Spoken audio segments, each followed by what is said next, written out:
looks set to become the hit children's program of 1988 and 89.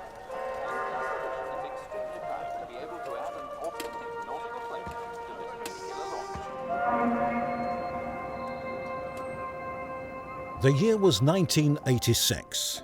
Just outside Shepperton, things were going well for Clearwater Features. After years of working in advertising, they had reached a new level of success.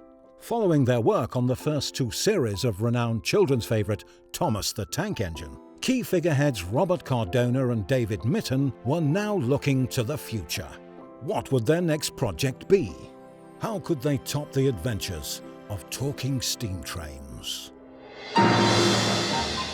The tugboat, for its size, is the most powerful craft afloat. And Captain Star and his tugs are the power behind the docks and waterways that make up the big city port.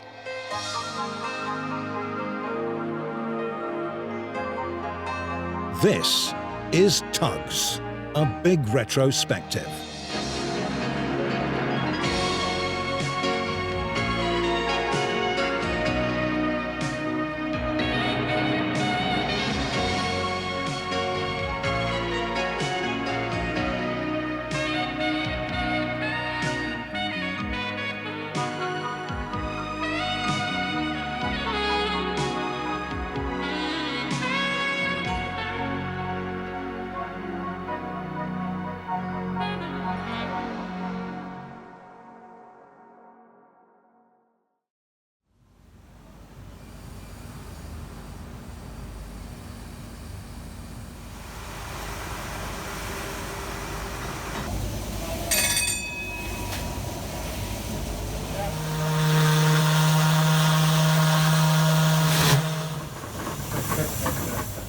With a wealth of history and grandeur behind them, the team at Clearwater could see that choosing to focus on steam-powered tugboats would be the next logical step. The time period of the 1920s was a crucial point in maritime history, as steamships were in their prime. But the arrival of diesel power was imminent. Garnering inspiration from the bustling harbours across America, the foundation for Cardona and Mitton's new show was solidified. Their show would be grounded in reality, but based out of a fictional harbour, inspired by the ports of New York City and San Francisco, with additional locations from neighbouring rivers being introduced to expand the world. And with the location inspirations came the show's key point of focus: two rival fleets of boats, each representing the opposing modes of tugboat operation for the East Coast and West Coast of America at the time. The Star Tugs were honest and reputable, while the devious antics of Captain Zero Z Stacks gave our brightly coloured heroes a formidable rivalry. Thomas the Tank came along and I was the art director on Thomas, and then when Tugs came along, David Mitton and Bob Cardona asked me if I would design the sets. They actually wanted me as art director, but I was a team art director for 4 production companies, being freelance at the time, and spending a lot of time on Thomas, each series. I didn't really want to spend another length of time on Tugs, so I wasn't on the shoot. I designed the sets, had them installed, and that was it really. So I was there for the beginning, but not the whole thing. I approached a model making company, which was I.H.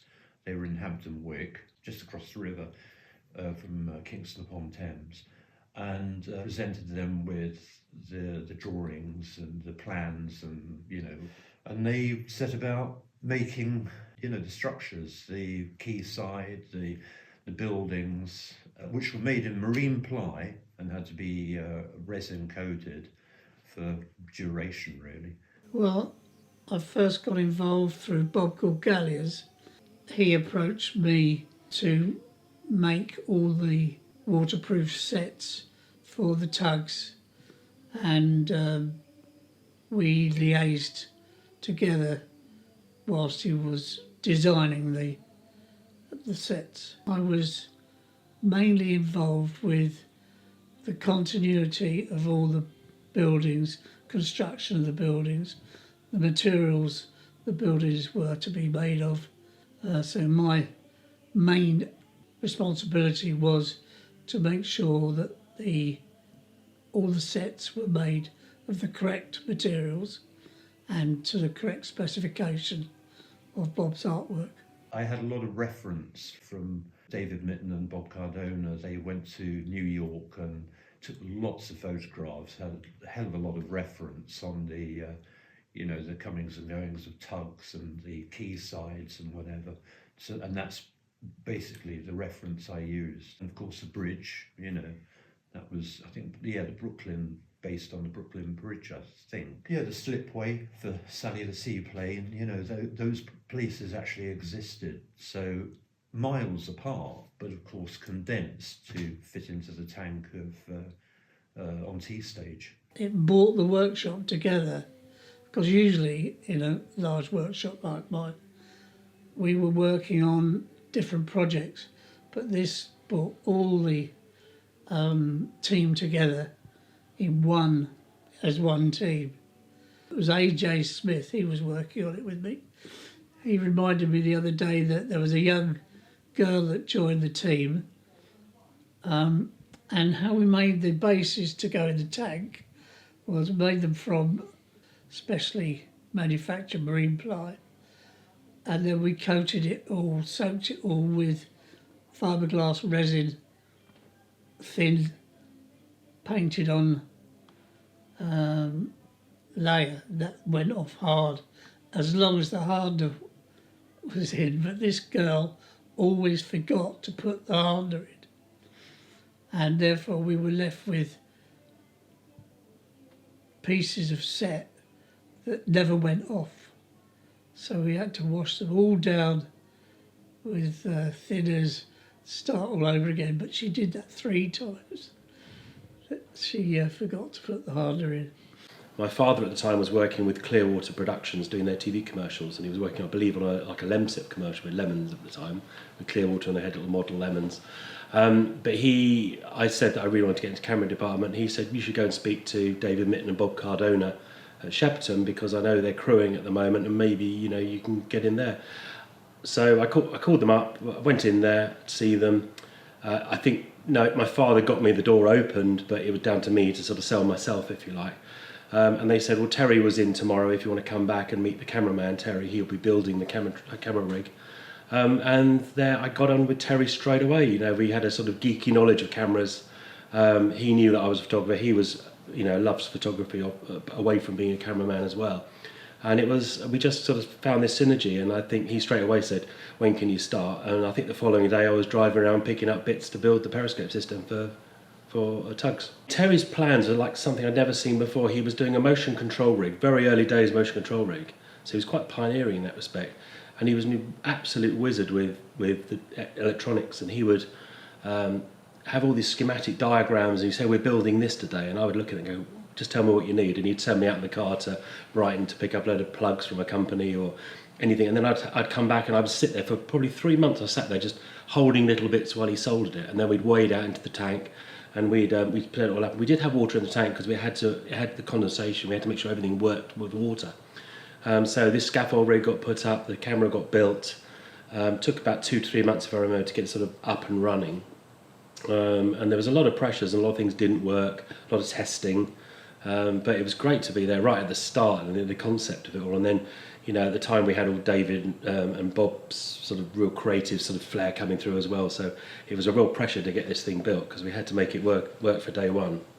Our involvement in tugs was via Bob and Dave, who would pop into our workshop just any time just to say hello. And so when this project came up, it just seemed like so large for our small concern. There were only about 20 of us in the company at the time. We were asked to make the boats as light as possible. Could we carve all these boats and make fiberglass moulds, etc., and design the mechanics for moving the eyes and the faces? I was working for DBP Models, and they were involved with tugs, and I did most of the electrical work for them. So when tugs came along, I was involved with the electrics. I was part of the team. Well, the servo systems were basically off the shelf, so they were just plug in, connected up to the batteries. The lights, I can't remember if we controlled the lights or not, or whether they were just on or off. When they came to start talking about tugs, they just were asking us about, if anybody wants to throw their hat in the ring as far as designing characters. So we all had a go at designing these characters for tugs. I was a draftsman. I'd worked in exhibition design and making cardboard models of sets. And I was a musician, and when the music folded, I contacted Brian at DBP and pressurised him to give me a job. I was trained in using circular saws, vacuum formers, spray booths, everything. I'd never done any of this before, so I was a real newcomer. What happened was we were all asked to do some drawings and some concepts. Chris Tullett did some. I did some, I guess some of the other guys did some as well. And it was a while before we could actually get to something that everybody was happy with. We did square-faced ones, more human-faced ones that looked terrifying, to be quite frank. And one day I happened to speak to my mum. I went home, I was a bit dejected, said, "Mum, we're having real problems with this character, real problems trying to get these tugs faces right." And she said, "Well, how about this?" And she drew two straight lines and like two bulging cheeks, and it was 10 cents. And I was like, that's pretty good, that's got legs. So I drew it up and then took it into work, and Dave and Bob were like, "Yeah, that's it, that's what we want." So that kind of established a look which we then went with, and that once you've got that initial look, you can then go on and design other characters. Started off at Shepton Studios with a company called DBP, which is where my first model making job was, and really where I sort of made contacts and ended up back at Shepton for tugs. I hadn't long since graduated from art school. I'd come down to London and had spent maybe 6 months working for Jim Henson at his creature workshop. And then, of course, looking for the next job, I was told to go to one of the sound stages at Shepperton, try my luck with this production called Tugs. I was already working with DBP, and we did architectural there, but we also did television and small film work. I was working there when they approached DBP with the Tugs TV series. David Mitten and Bob Cardona came into DBP one morning and said, "Would you like to work on some tugboats?" And everybody had already worked a little bit on Thomas the Tank Engine, so we all said yes. I took on designing the actual shape of the tugboats and how it was all going to go together. I did all the research.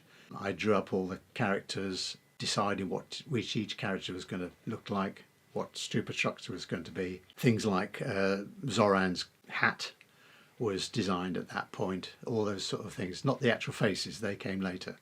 And I also supervised all the bits that were involved. I went around all the model shops and bought ladders and railings and things like that.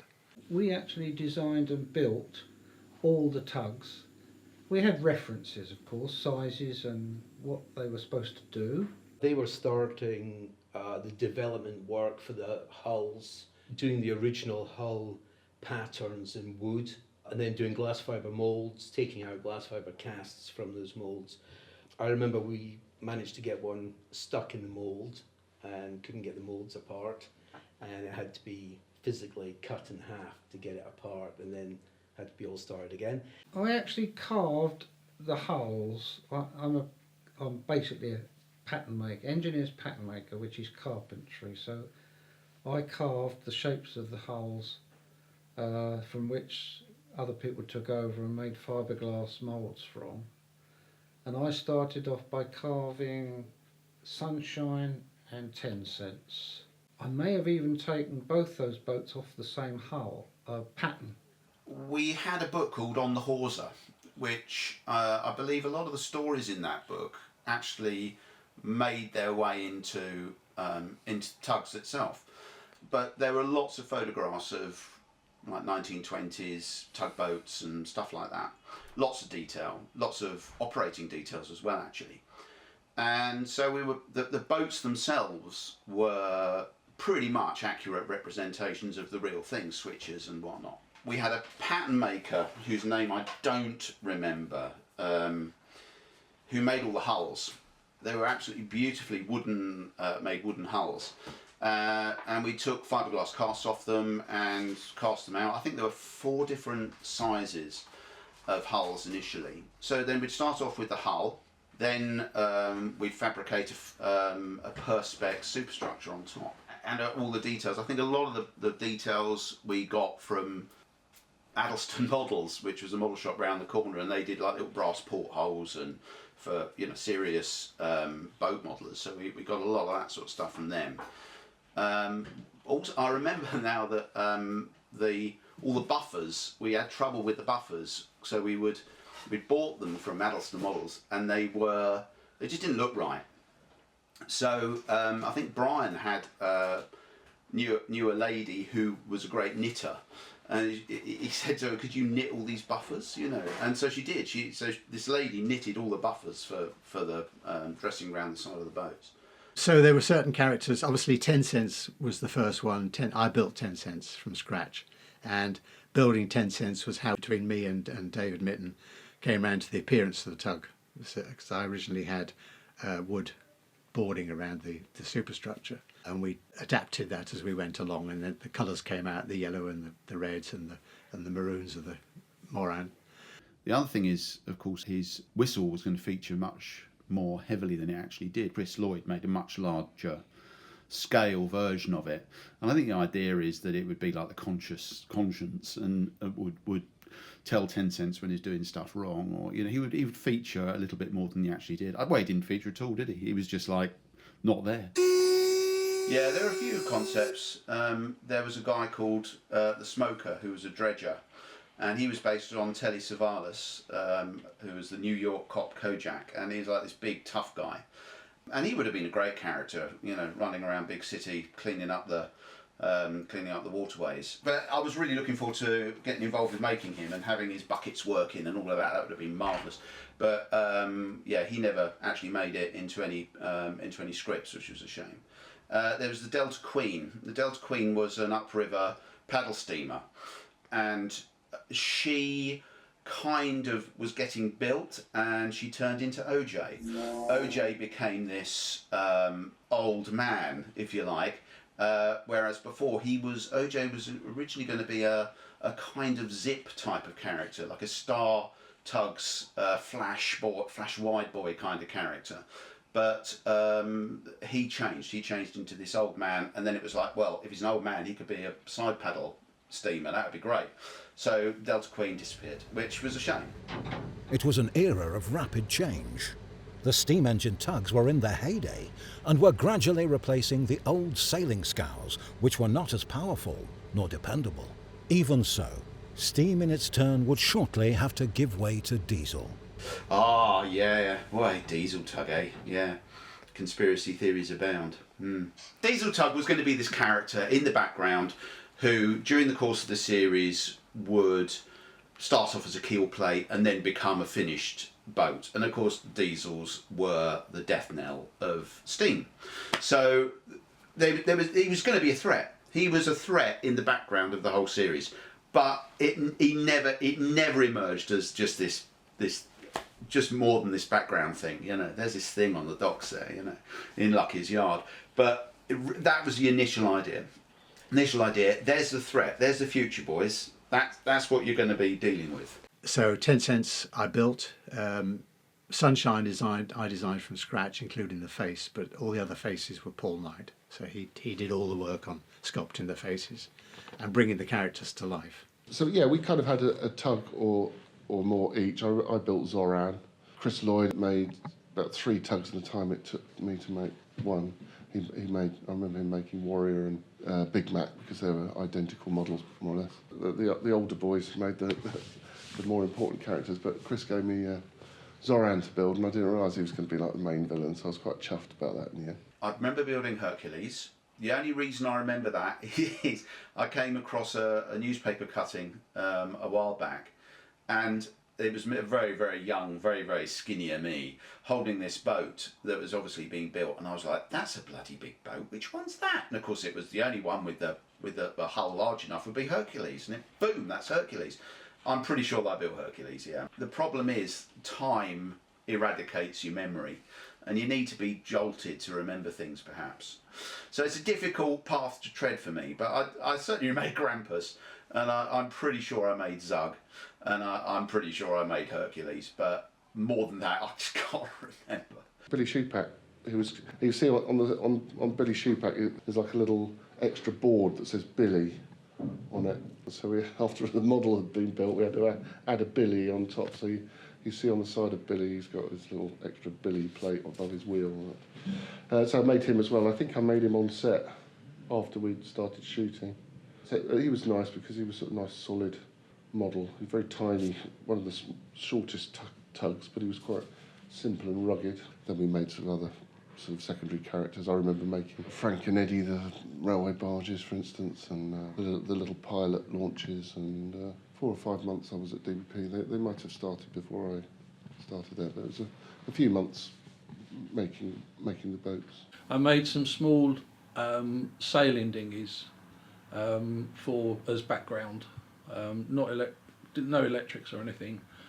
We just had a plastic moulded hull, and then I was left to my own devices to make up what it looks like. So I just took some pictures of boats and made them all look a little bit different.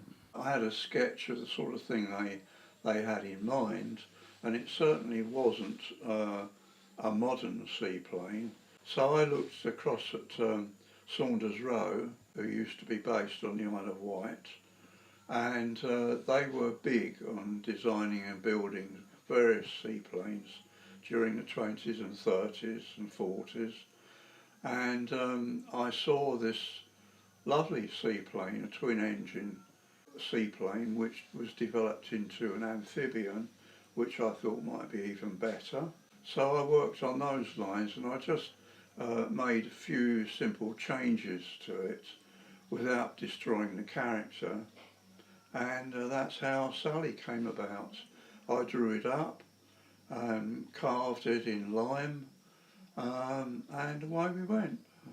During those early days, Tugs was going along a slightly different route, in that the actual vessels were going to, first of all, they were going to be radio controlled, then they were going to run on rails, but they did it differently in the end, using wires and things.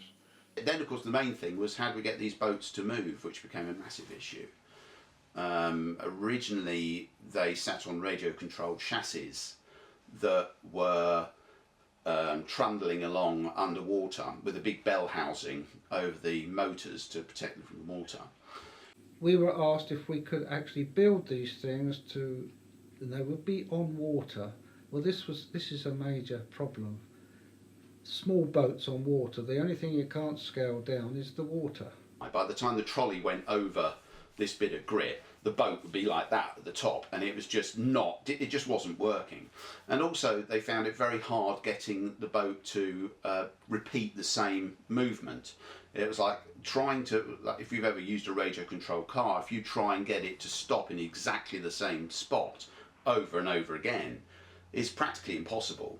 So they went back to the old school technique of get rid of all the electronics, just have it on a wheeled trolley, bigger wheels so you wouldn't get so much of the blah blah blah, and just pull it along, pull it with a bit of string, wrap round a nail, and it would always go to the nail. So you always had the same stop point.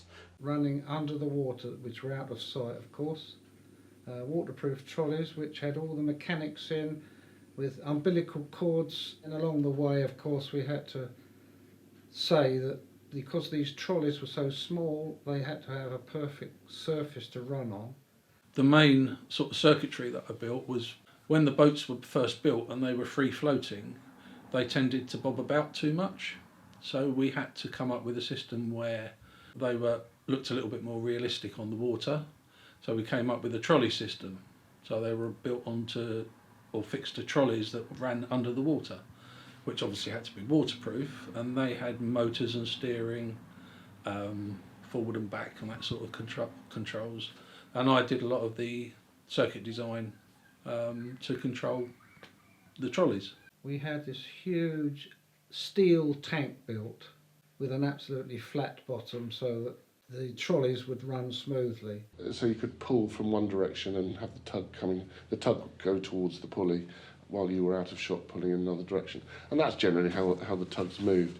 There was always that choreography, which Chris Tulloch did a lot of. He was always in his way just setting up these damn pulleys and stage weights to get the tugs travelling in the right direction and avoiding any bits of muck that you couldn't see on the seabed and sort of clearing it out of the way. And so you get a smooth pull through, and they'd just rehearse those and push the tugs back, pull them through and push.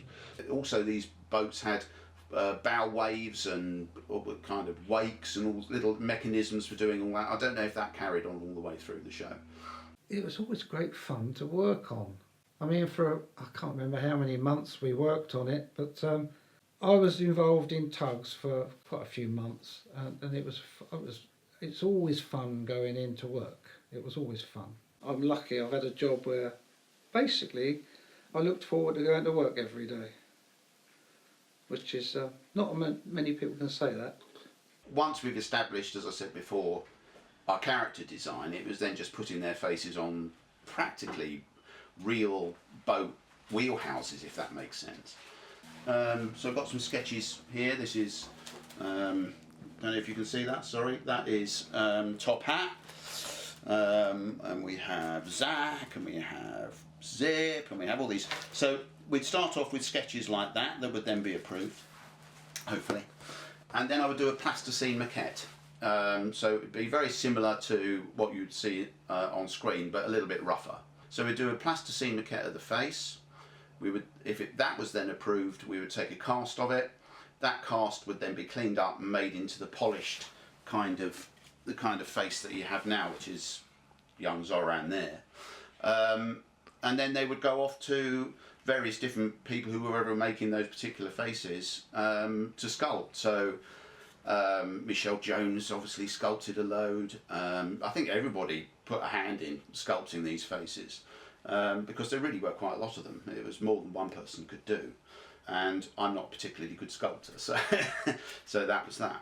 Every face came out from the first mould, which was either a happy or a neutral face. And then that face would be cut into with a Dremel and remodelled in filler, in car filler. I mean, I think about it now, I think, oh my God, I just wouldn't do it that way now. But that's the way we did it. So they were all remodelled from the one initial casting. And then, I suppose, after that, Dave and Bob were throwing character names at me. You know, they were sort of saying, right, we want this character to be like George Sanders and this character to be like Edward G. Robinson and so on and so forth. And so I'd sculpt those faces around what they were asking for. But it was Mickey Rooney was the inspiration for 10 Cents, and I think I did a few sketches of Mickey Rooney to try and get me into that flavour. But they all had character references. Zoran, for instance, Lee Van Cleef from the Spaghetti Westerns. I don't know if you're familiar with him. He's got that kind of face, that you know. Who else? Big Mac, I suppose. He was a little bit like John Wayne. Hercules, obviously Errol Flynn. Top Hat, George Sanders. Zip, George Raft. I don't know if you know George Raft, another gangster movie. And I think it came as a bit of a shock to me when they all had like English accents, because I was expecting them all to talk like this, you know, hey, what are you doing with it?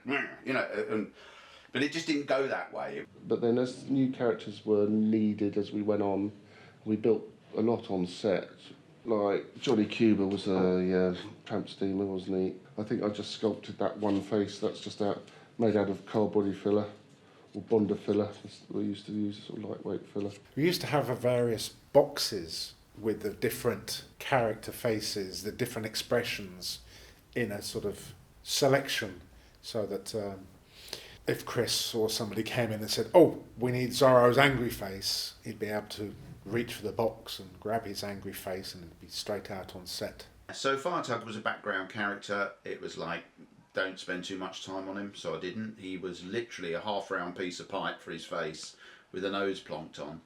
And it was like, no, that doesn't cut it. That really isn't good enough.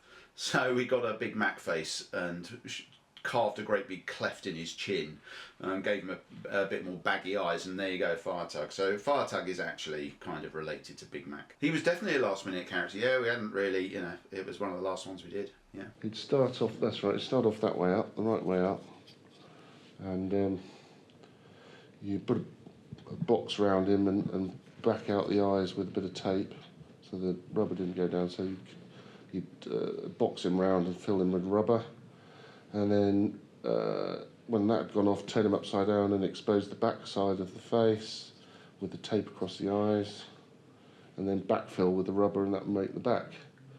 So you get the void in between makes the face. So I could cast, so I would sculpt his main face out, and then make copies, and then probably just, he only had 3 or 4 faces, if that, I think.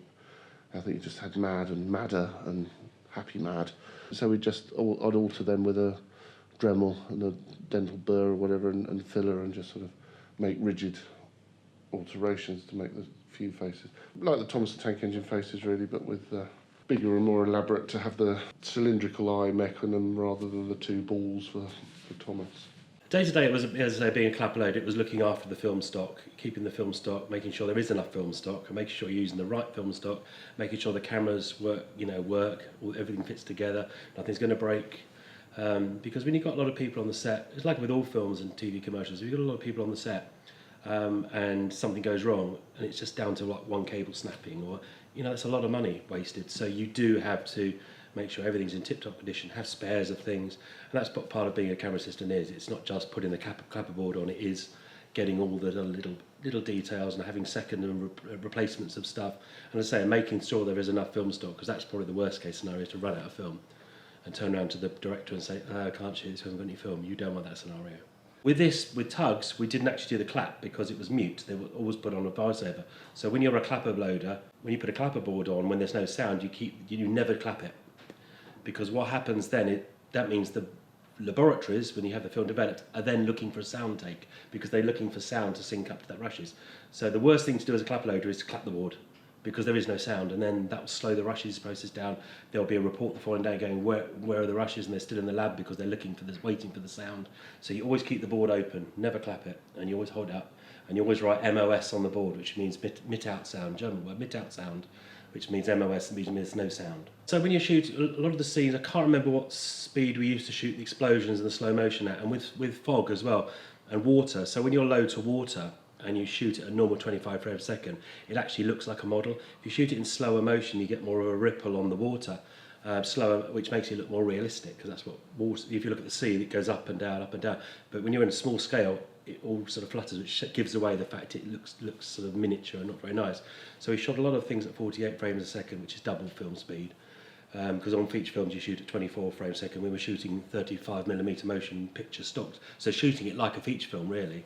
So it had to be done at 24 frames a second, 48 frames a second to make the water slow down, and then we'd probably do 100 frames a second if we were doing explosions, just to make sure this, you see all the sparks and everything come out, otherwise it would be over too quickly. So we'd have the periscope system, which was inverted so you can get very low close to the water.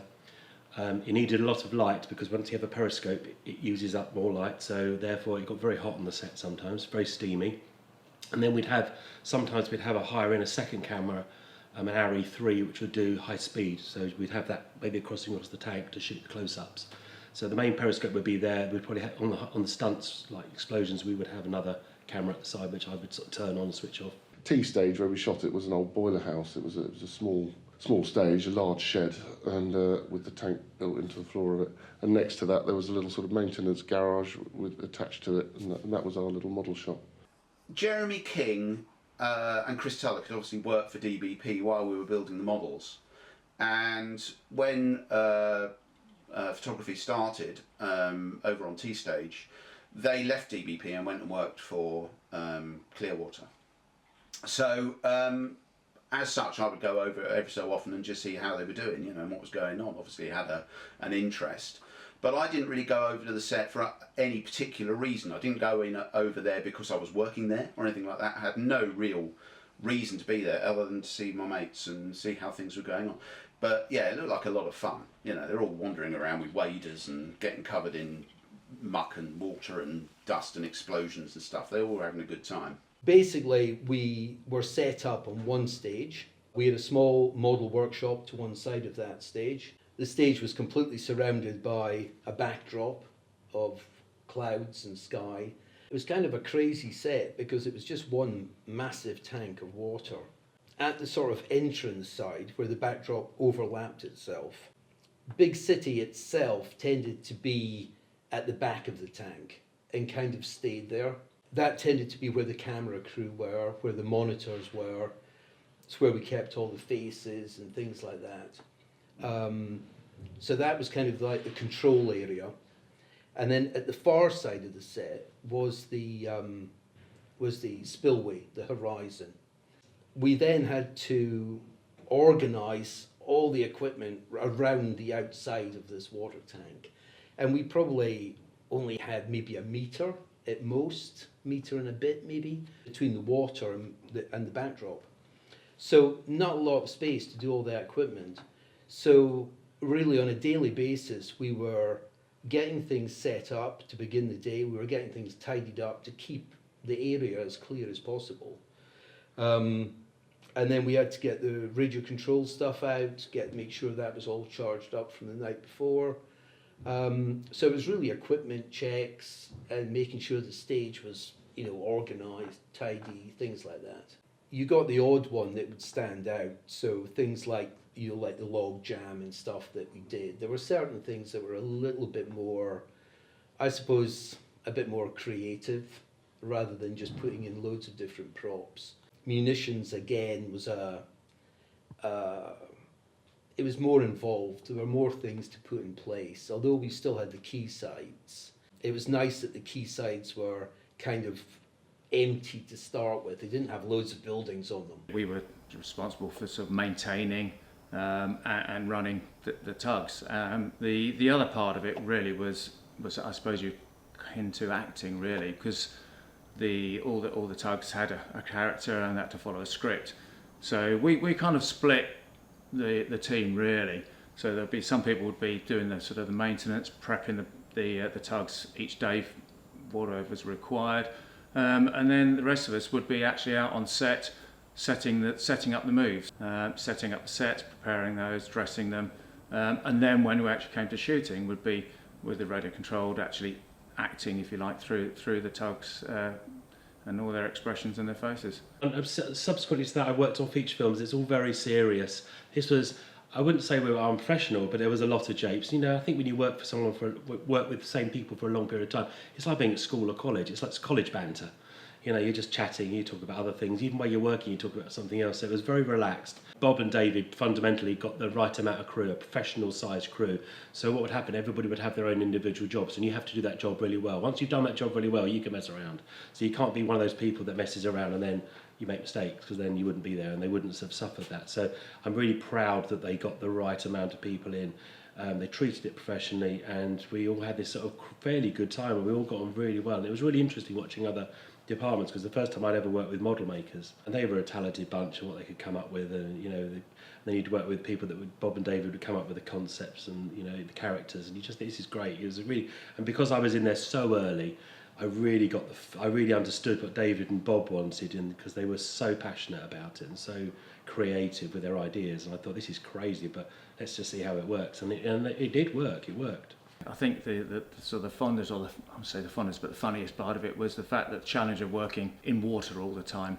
And I think whoever designed the depth of the water had a sense of humour, because it was just at the top of welly height. So moving through the water, obviously we had to go in there to set the tugs, set the action according to the script, and work on them, prep them. Some people had waders, a lot of us only had Wellington boots, so that far below the water. So it was a case of trying to keep your feet dry. A couple of times, because I was wearing waders all the time, my shoes were always at the side of the set, and I remember they used to borrow my shoes and put them on the carriages because they were the same size as some of the certain tugs. So some of us would always lose our shoes, and they'd That's why there are some stills that exist of shoes in the middle of the tank and people under why, and that was it, because they were the perfect size and they're easy to get out. And if they got wet, you'd just be going with wet shoes. It was just really a really fun production. And a couple of times I thought, oh, do I leave them? Because there were feature films starting, and maybe this is my first job. I could use this as a credit to get some, a reference to get something else. But I stuck with it because I just thought it was such a nice bunch of people, and I wouldn't get that anywhere else. And it was good hours. They were finishing pretty much on 5 every day. Sometimes a little bit longer, but generally it was 9 to 5. So I was very grateful for the people and the time they gave me, really. Yeah. So the day to day, working with waders is the downfall was the fact you did have a bad back because you're working at knee height all the time, bending over, and it was a lot of stretching. It was quite nice to sit in the car at the end of the day and go, oh. But it was that was the occupational hazard, and I think that was one not so good memory I have of it. Well, yeah, as someone who suffers from back problems anyway, yeah, no, I mean, the working conditions, as I said before, with the height of the water and the rest of it, and the way you were constantly having to bend over to set the boats, to work on the insides, because quite often you get just a wash of water go over and that was it. You end up drying them out. And I don't know if you know, the way that they moved was obviously there's a trolley underwater. Those were on pulleys and wires, and all that had to be set. So you're constantly bent over, working, up to your elbows in the water and the rest of it. So yeah, it wasn't the most comfortable environment at times, but yeah. And also moving through the water has not swamped the boats because they only sat so far above the waterline. They had electronics in there, the radar control, all the electrics and all that sort of thing. As the whole shoot progressed, and I was basically looking after the models, and then because there was a vacancy in art direction, I took over the art direction of the shoot.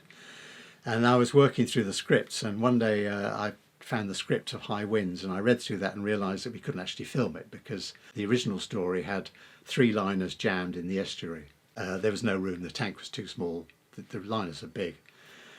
So I took it away in one weekend. I rewrote the script to basically the script that we have today. And I took it to Bob Cardona, and he said, "Would you like to direct it?" I said, "Well, I've never directed anything." He said, "Well, have a go." So I storyboarded the whole thing out and directed it. And it was a great learning curve because, as I just said, I've never directed anything before, but I learnt little tricks of the trade. And I also remember breaking a particular rule that they said you shouldn't film this, you shouldn't film it, which is called crossing the line. Crossing the line is where, when you look at a film on screen, it's 2-dimensional. So if a person is talking to somebody and looking right to left, you expect the person on that side, you imagine where that person is, so you put that person there in your script. If you now change the camera angle and the head is now looking left to right, you wonder who he's talking to. So it's called crossing the line. So there's a bit where Johnny Cuba comes in and the Coast Guard says stop, and he says, "I'm going through," and you see the Johnny Cuba coming in left to right, and for one quick shot he passes right to left, and they said we shouldn't do that, you're crossing the line. But actually Tarantino uses it in Reservoir Dogs very dramatically, so it's quite a useful thing, a quite good rule to break from time to time if you know what you're doing. Yeah. I didn't know what I was doing, but it worked. Sorry, mate. The wind must have blown me off course. What was my favourite to work on was definitely High Winds, because I learnt a hell of a lot. I'd already learnt a hell of a lot just working at DBP, because whenever we did any shoots, I'd always try and be the person delivering the models or the special effects to the shoot. And I used to stay in for the entire shot and watch the lighting being set up and the camera being used and everything that went on. And directing High Winds, I could pull upon that little bit of information I'd already previously picked up. I used to love it when all the tugs were together. It was great because it was you big scenes. I mean, partly because it would take so long to set up. You'd have a bit of downtime to have a cup of tea and watch them all working. I think the big scenes, I would say, anything with the big city port, when they got the mist. I loved all the mist when they pumped mist onto the stage on the set, and it just sat there. I can't remember what mixture they took a while to get the mixtures for the mist right, because that had to look real and it had to sit on the water, because if you just pump a smoke machine in, gone, because the stage is drafty, it disappears instantly. So I think they were mixing like dry ice with it and stuff and keeping it on a sort of level. It was a great learning experience because we all went to see rushes in the morning. We'd see rushes, we'd see 35mm prints on a big screen in the viewing theatre every morning. So you knew what you'd shot the day before, what you built, what you put in front of the camera, what the camera did to them, and how to correct any sort of mistakes. And everyone would do that in their own. It was fantastic, really. Didn't realise at the time. I was like a kid and just being far too enthusiastic about making models and putting them in front of cameras. So yeah, looking back, it was fantastic. Yeah, it was good. Yeah, occasionally we would go in because it's always good from a crew, to actually go and see what you're achieving. And actually, when you're setting up in future, if the director wants you to do something, if you've seen what wasn't working, it's a lot easier to then go back and set it up correctly or achieve what he wanted. How the day would start, when I would probably call, like 8 o'clock in the morning, I'd call up Technical Labs and say, just checking on the Tugs negative report, and they say, yes, it's all been developed, it's all come out. Just to let you know, we may have a hair in the gate on scene 7 at number 4, and then I would have to go tell David that would make, so there'd be prior notes to watching the rushes. There might be a scratch, there might be a bit of fogging, there might be something that is, not perfect. So I would have to go into rushes, or one of us, camera department, would have to go into rushes with, usually Terry, would go in with this report, and then we would watch the rushes, and we'd scrutinise the said takes that might have a problem. David quite often would say, we can cut round that, no problem at all, not an issue. Sometimes you'd have to reshoot things if there was a hair right across the frame, because you can't see those. They come in, it's just a bit of celluloid that comes off, comes in, sits there for a bit, and then disappears again, so there's no way you're ever going to find that hair when you look into the camera afterwards. But it was an occupational hazard of shooting 35mm film. But that was so we'd watch rushes, they'd make notes, and maybe we need to pick up a few shots that didn't cut together in David's mind.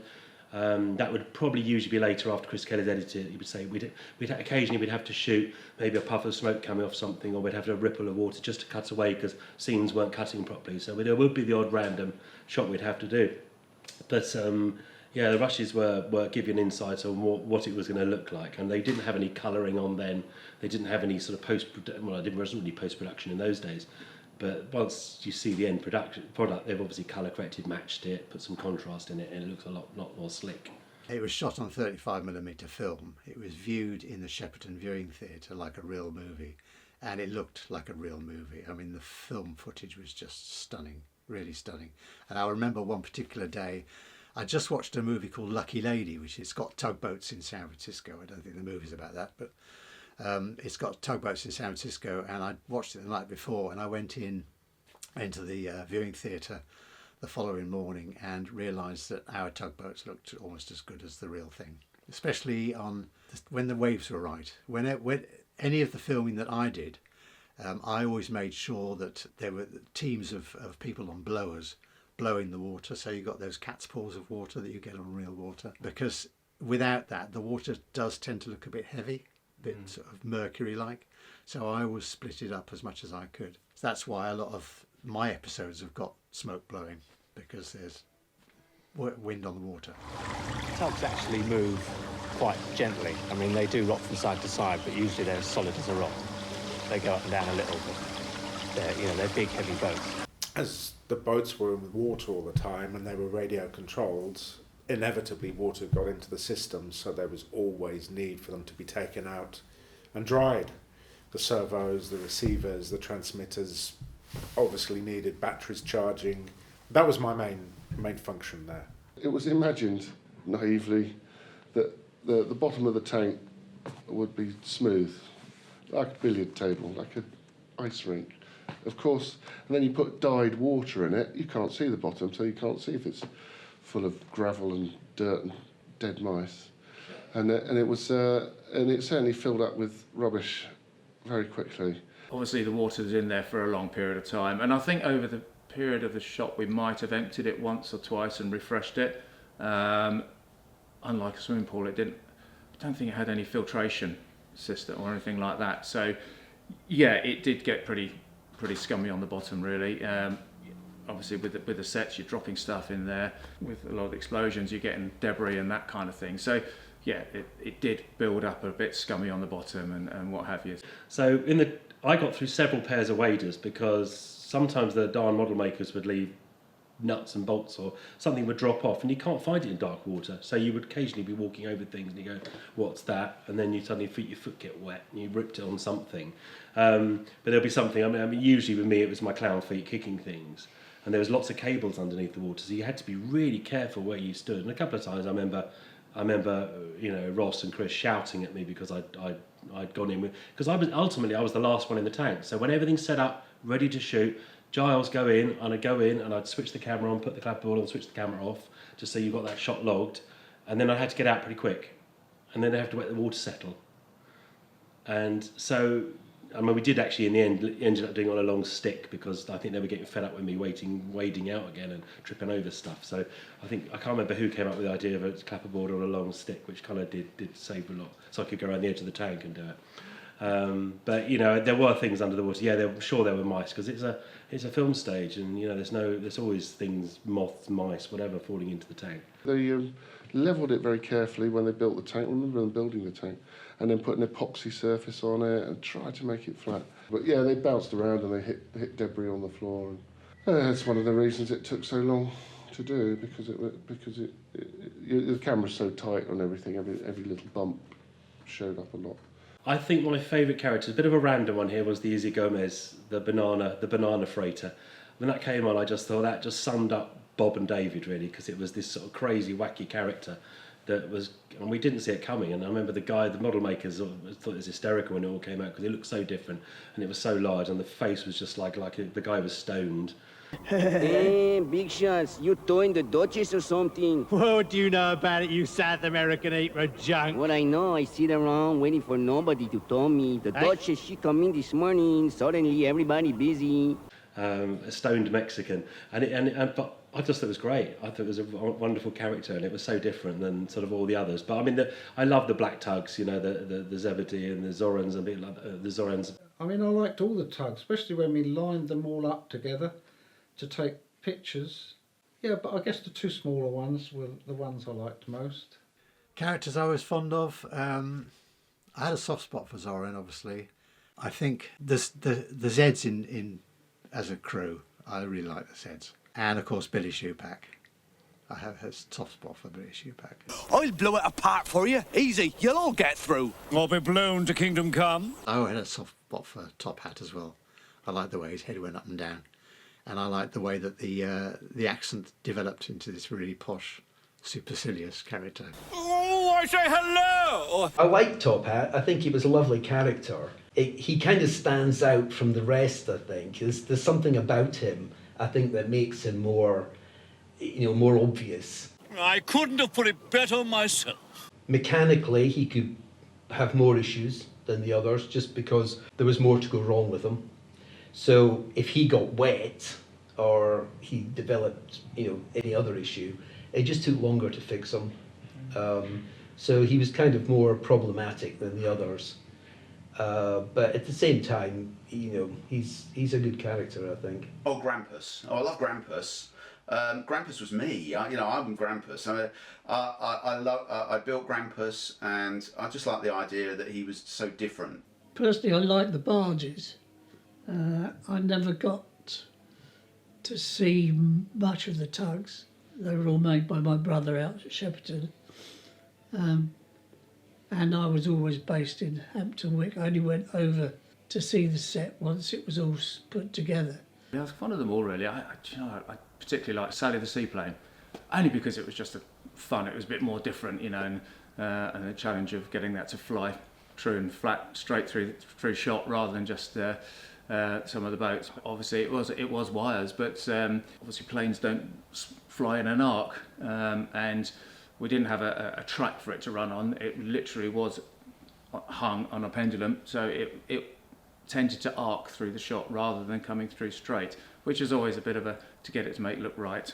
Well, they were pretty robust, really. The details were quite fragile, but the hulls themselves were fiberglass. They were built to last. They were on heavy-duty steel chassis. And, constant maintenance. There were two of us, myself and Jeremy King.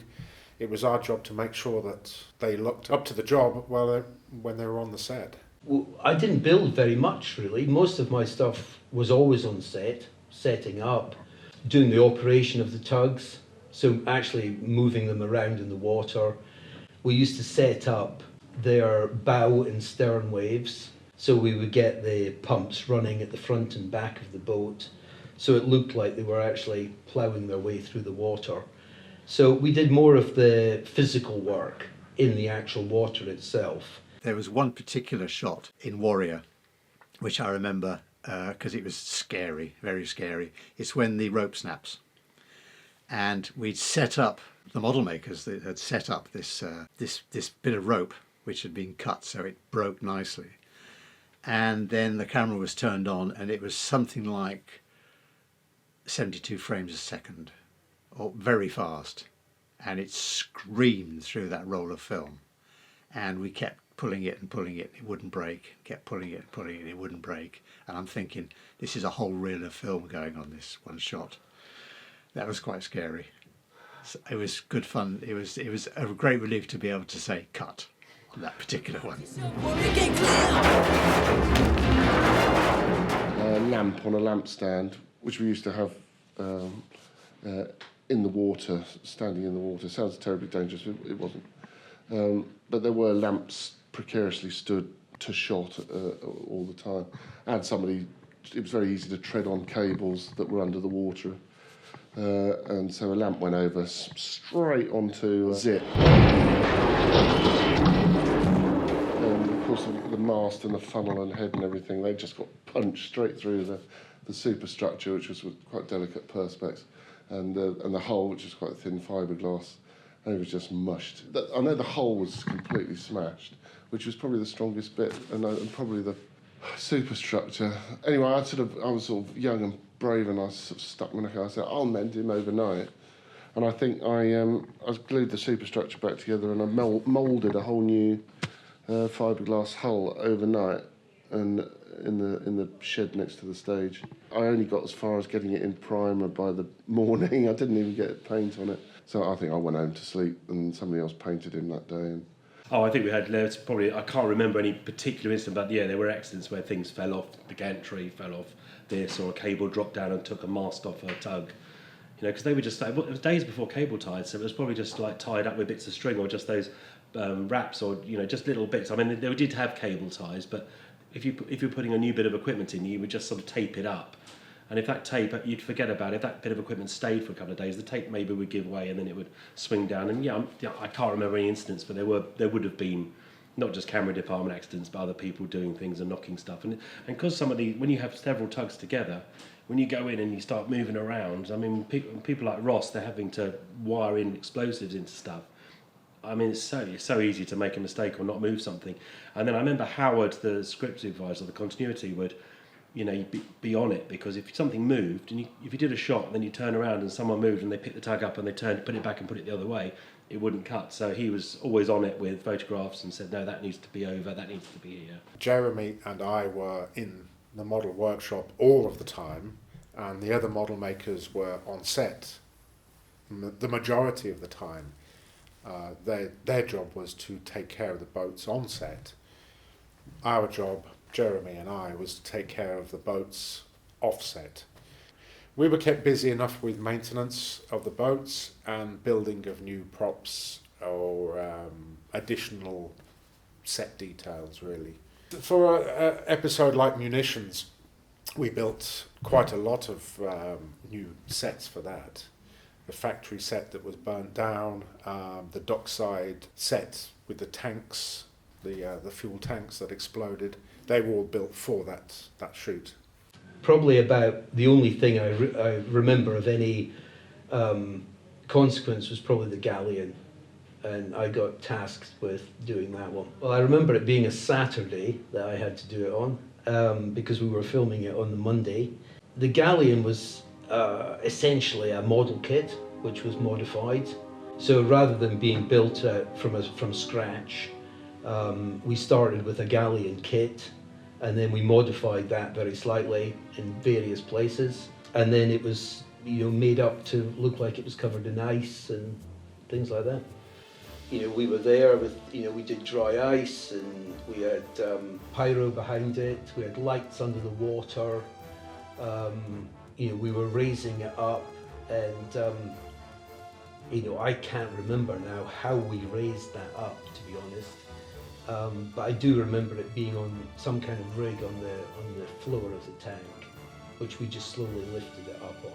I always used to sort of want to be making new things, so I'd always make excuses. And whenever Dave Mitten used to sort of suggest, oh, we should have a so-and-so in this shot, oh, I'll make one, whatever it was. So I was constantly trying to make new models rather than mend all the carnage that was happening. Watch that!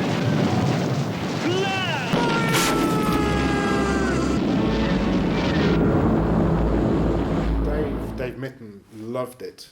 I always assumed that was because he'd worked on Thunderbirds and they'd blown so much stuff up in those shows that when he got a chance to blow something up for Tugs, he'd take every opportunity. Oh, yes. At this point, Sunshine's going to bump into this. Oh, and then it'll blow up. Oh, and then Warrior's going to accidentally hit something else, and then we can blow that up. I'm surprised that more things didn't explode, knowing Dave the way he was. David was he's very easygoing. He's a very flamboyant character. He's the kind of director who goes with the problem. You know, if there's a problem, then he'll work his way around the problem. I don't think I ever heard anyone saying, hurry up. And that's rare in filmmaking. Usually it's always, how long is this going to take?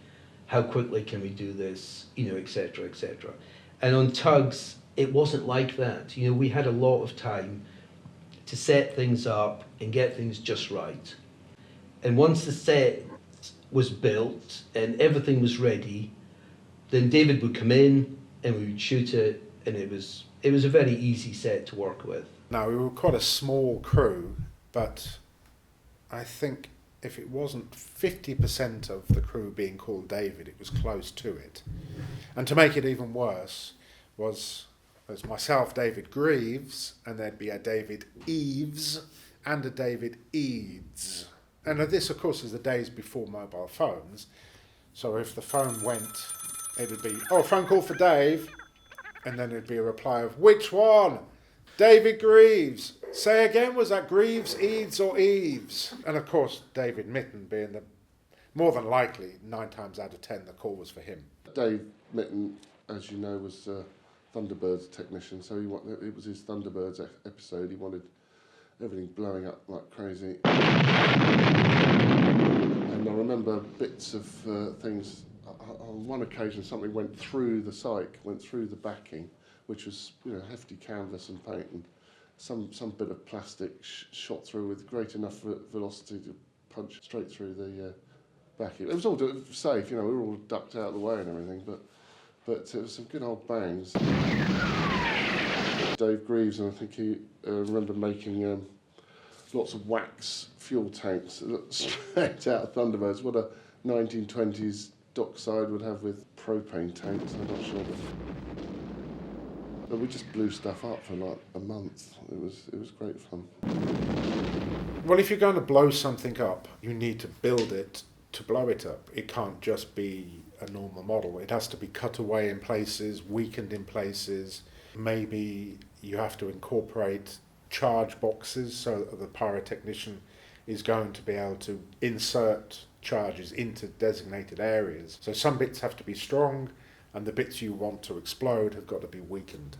There's Ross King, he used to do the pyrotechnics, and we made lots of breakaway and exploding models, and lots of wax and plastic and plaster things that could be blown up. A lot of balsa being lightweight, so it will fly through the air, but not likely damage anybody should it hit them. There was debris that came off, and I can't remember who it hit. It hit one of them, but it was actually, I'm sure it was caught on within the shot as well, so it actually looked really good. It was kind of, it worked, so it did happen, yeah. Pete Best, the sound editor, spotted a bit of wax petrol tank doink off the end, off Warrior's head. Doink! Total accident. And Pete, I'm sure it's Pete or Phil Sanderson spotted it and thought, oh, have that, and put the doink on it. Oh, that hurt. And that was a big sequence to set up. That burning dockside was quite quite a big explosion and kind of sequence to set up. Yeah, well, you're basically wiring fairly normal size explosives into a small item, so things are going to get damaged. And Ross, I think, was obviously all special effects men want to make things. They want to make an effort that make it big.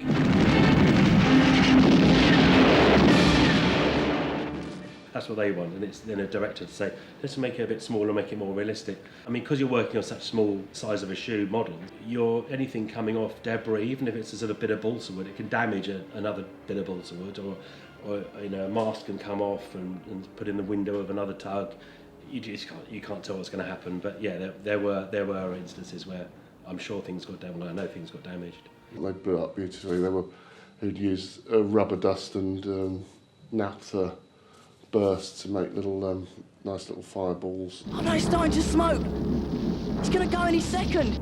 I've got to get out of here! It's probably fine. It's probably covered in certain bits of molten plastic bag, or probably nothing too bad. I don't remember any of the sort of hero models being horrible. Some things were melted. The fire close to them was more harmful than blowing things up, because all the debris was sort of wax or little bits of styrene or cork and things. But the heat from the flames, which was all piped in propane with little flame bars and things.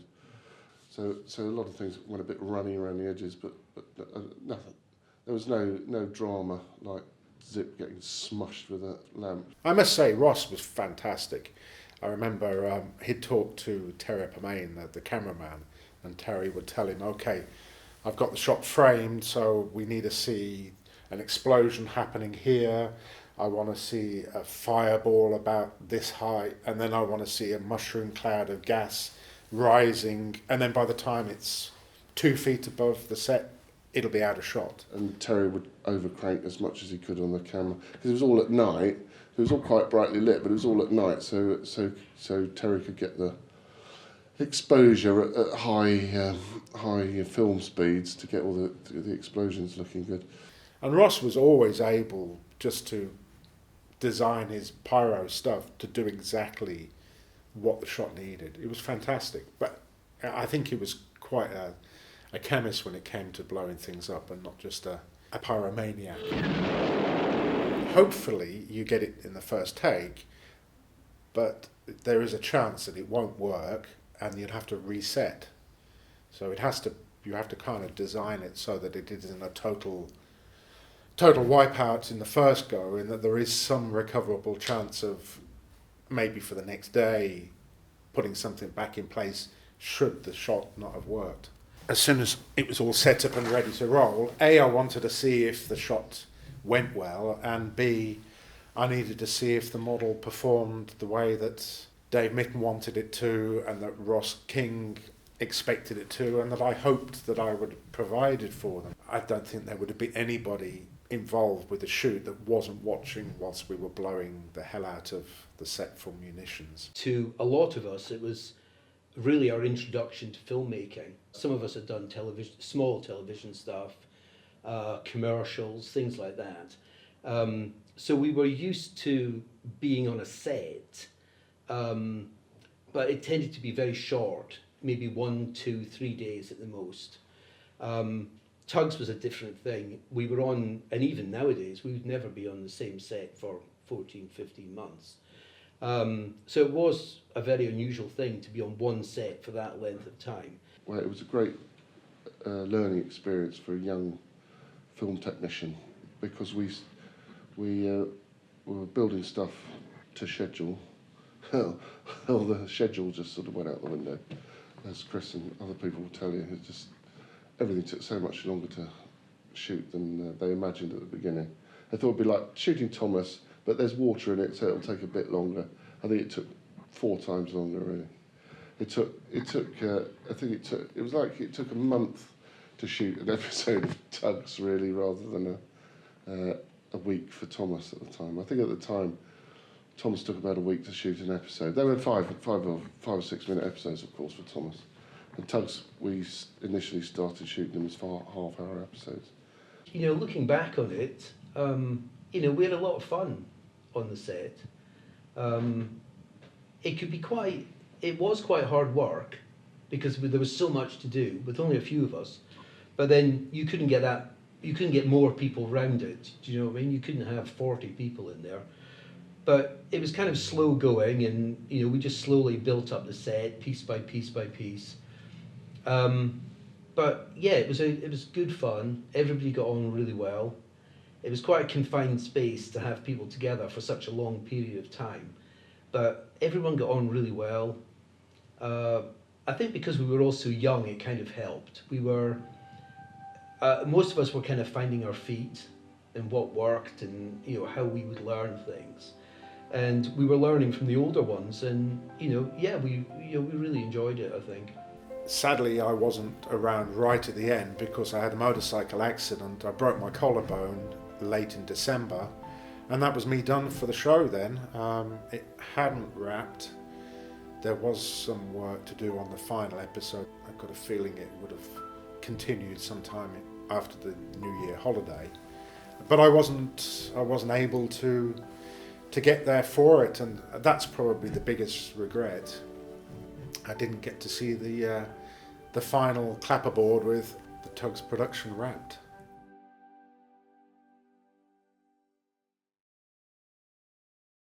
When I first met David, it was more sociable than anything else, and he got to know that we also had a post-production company, and he said, "Would we like to be involved in the post-production of Tugs?" I started off as a trainee assistant editor working on Dune in Mexico City, David Lynch, which was an amazing start. I was straight out of university. I was very, very lucky to get onto that. Came back to the UK. My second job was working on The Mission, the Robert De Niro. I then went on to work as a second assistant editor on several films, working at Pinewood, Twickenham, Shepperton Studios. And through that I got to know Chris Kelly and Phil Sanderson, who were two of the original editors on Tugs, and Phil offered me the job to be his assistant on the show once he started on it.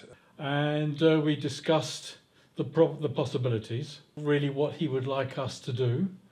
And so we worked out a schedule based on their shooting schedule, and how to sort of process the whole post-production scenario, which is adding sound effects, music, obviously, in collaboration with Junior Campbell and Mike O'Donnell. And that's pretty much how it started off. Because I'm in charge of looking after the film on set, I would quite often have to take rushes. They would come back delivered to me sometimes they'd go to Rachel in the production office, and then they would have to go to the editing department. So it'd be Eunice or Chris that would receive the rushes. They'd load them up on their editing machine, and then they would be cutting them from that. What seemed to happen during the process of filming was that, again, as I recall, David's direction in terms of what he wanted and how he wanted to proceed in terms of his filming, basically, and compiling the story elements and the structure, actually made editing quite difficult initially, simply because of the joining of the two ends, front and tail of the various storytelling points. But at the same time, I seem to remember too that the script and the dialogue would alter from time to time, which of course you do that much later on anyway. In about time too. Where you promised me a tow? 10 cents. Hey, look, I need a tow. We're wasting time. Silence! 10 cents barge is the only one's gone. Yeah, but he knows what it's about. Him stealing barges, that's what. We're wasting time. 10 cents barge is the only one's gone. Quiet! We've decided to set a trap. Captain Zero! You shouldn't move a barge that's being unloaded. Get pension off, old-timer. This is Maypool, eh? See what goes? You shouldn't move a barge that's being unloaded. Well, stop unloading it. Big Mickey, drop your rookie in May barge. May priority, right now. And whilst I was editing initially, I can't honestly remember how many episodes I was involved with at the time, whether in fact they shot an episode 1 and 2, just in terms of doing one episode at a time, or whether they were doing pick-up shots from other episodes or for other episodes, which did make it quite difficult in terms of keeping to a schedule and keeping to budget, basically.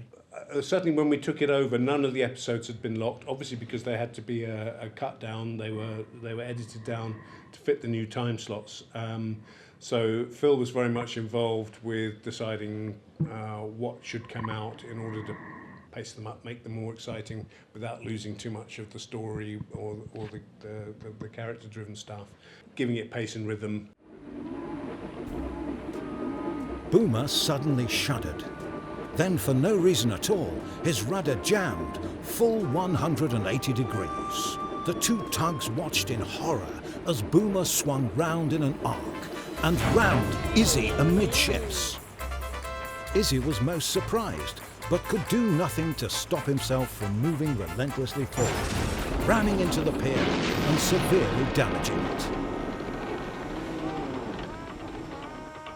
10 Cents and Sunshine tried to get the tow to help Izzy, but he refused to pay any more money.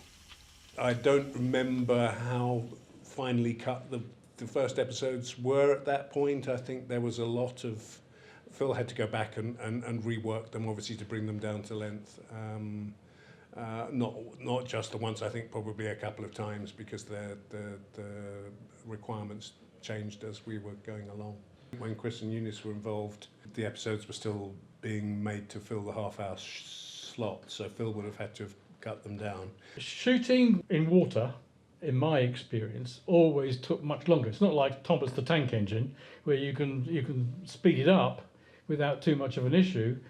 With water, it's more complex than that. The actual overall lengths did vary, or would vary, simply because of the storytelling process, dealing with models on water. Phil was the sole editor when I came on. I know that Chris Kelly and Eunice Mountjoy had worked on episodes previous to us joining, but when we joined, it was just Phil. And he took on all 13 episodes from that point, and I was assisting Phil and also assisting Peter Best, the sound editor. So it was quite a small post-production setup. There weren't very many of us. We had David Trent was the second assistant who was helping me out. But as far as the creative input, David and I were really just doing the everyday assistant job to feed Phil with the material that he needed as and when he needed it, and make sure everything was properly logged and filed, and we knew where to find things, and that was my job at the time. I did a lot of work with Phil Sanderson, and I got on really well with Phil from the word go, because Phil was a musician and I'm a musician. So musicians always have this invisible thing that goes on. And watching him edit, there's a thing called a Steenbeck, which is like 2 reels and a screen, and his timing on editing was just superb. It was like he was playing a set of congas. He would slow these things down so that you got the perfect cut of all time. And it was Phil who gave the whole episode that movement, that timing. And you can see it if you look at some of the uncut clips, of which they exist, of me doing the voiceovers, very early clips. You can see the little black chalk lines that show that there's going to be a dissolve. All of that timing is all down to Phil. And Phil also worked closely with Steven Spielberg on Indiana Jones, and worked on loads of movies. Phil was a real craftsman. It's a great honour to work with Phil. We would occasionally wander over. Everybody panics when an editor walks onto set because they think there's something wrong. They want to know what they've done wrong, whether they're going to have to reshoot, whether they have to do pickups. So we're not very popular on set. I think that's probably a little bit true of most films, really, because when you go to see the rushes, or you find out what you've shot the day before, and then having to, if it wasn't quite right, whatever, having to repeat things. I wouldn't say dread it was, but it's sometimes, it was like, okay, so really we're going to have to redo that shot, reset that one, and that sort of thing. So I wouldn't say we dreaded them, but it was sometimes a bit frustrating when you had to keep doing the same shot again. But that's what you get on films, and after watching the rushes. So we try and stay away, although it was a very, very sociable show to do. So we would meet up, everybody would kind of meet up at lunchtime and talk about what was happening that morning and how it was all going. So the fireworks effects, I don't specifically remember who we engaged to do that work. It wouldn't have been done by us in the edit, but Phil had a great friend who was very involved with special effects, the name of Peter Govey, and I suspect it may well have been shipped out to him to have done the effects work with that, but I couldn't swear to that. I'm not sure. I don't remember, but that would seem to be likely, and he would have maybe also have done the lightning effects and things like that.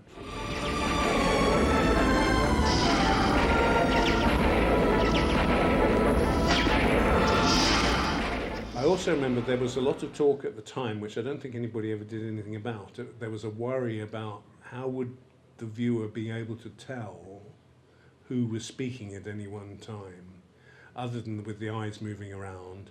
And there was talk at one point of digitally putting moving mouths onto the tugs, but that never happened, I don't think. I think because they had distinctive enough actors doing the voices that you always knew who it was that was speaking, and also Phil had to be very conscious in the way that he was editing that you knew which tug was talking, so they didn't actually have to resort to doing the moving mouths. But I remember it was talked about at one point. There was a night shot of a tug just approaching the camera, lit by moonlight. I don't know, that's one that stuck in my head. I don't really remember where from or why.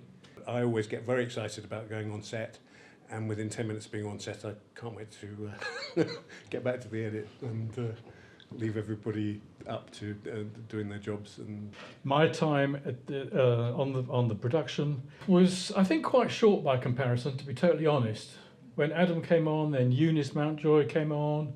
I don't know how many Eunice was involved with. I know Chris did 4 or 5, I think, worked on 4 or 5. But when I came on with Phil, I think we were probably around the start of the 6th or 7th episode. Regatta made quite a big impact, and it might well have been the first one that was being filmed when I started. And I think then Phil Sanderson came in to either assist or work with Peter Best, who was doing the sound. Yeah, I went into the Foley studio once and sort of helped them do sort of. I was putting a spade into some gravel to make the coal noises and see them doing all the footstep stuff. It was interesting because it was a small sort of crew of not that many people. So the editors and we all knew each other, and we all sort of had a look at what each other were doing for the whole show, because we were all there for so long together. We all saw each other's jobs, so we saw the sound editing going on. I remember Peter as such a larger-than-life character with his half-moon glasses, and he used to take his glasses off, he'd go, "Well, mate," said, go, "Why didn't you think of England, mate?" So obviously when they're filming, no sound was recorded, so we had a rough guide recorded by Chris Tulloch of the dialogue for each episode that we worked to, and then Peter Best had to create the world of the world of sound in which the tugs existed. So he had a library of sound effects and atmospheres that he would use. Using initially the guide that we had from Chris Tulloch of the script, and then once the episodes were locked, they went away and re-recorded with professional actors all the characters, and then it went to the dub, and everything was mixed down. We were doing lots of jingle work and also working on Thomas. We moved our setup over to Shepperton Film Studios, and to do the next Thomas, and then along came Tugs as well. That was the idea of it all. We knew David and Bob from the Thomas days, going right back to Clearwater, and he asked us if we'd like to do the music for Tugs. It was as simple as that, and we said we'd love to. No, we definitely didn't want to do it like Thomas. We wanted to get away from Thomas as much as we could. Not that there was anything wrong with Thomas, but we wanted to make Tugs sound different. It was the 80s, and we wanted a big theme tune which could be sung, which obviously was in the end. Saxophones, all that 80s stuff, do you know what I mean? It was good fun, and each episode was, I think it was 20 or 30 minutes long to begin with. They were edited down, but that gave us such scope musically to really treat it like a little mini film, because you know, Thomas was only 5 minutes long, so you couldn't really get running on that, but the Tugs project was a great one to get your teeth into.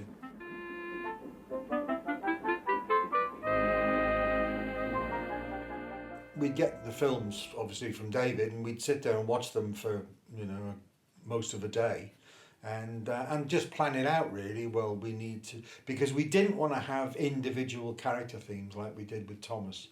This was like a cinematic type score.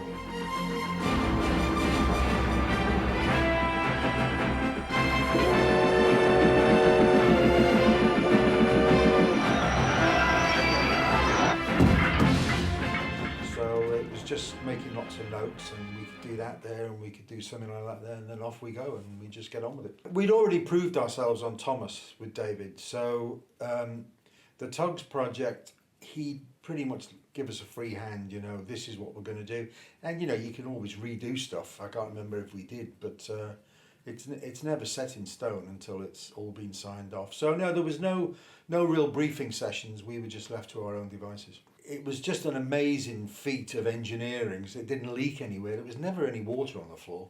I remember that. And we'd go over there and see Dave and Jeremy and all the rest of them. And it was a great experience.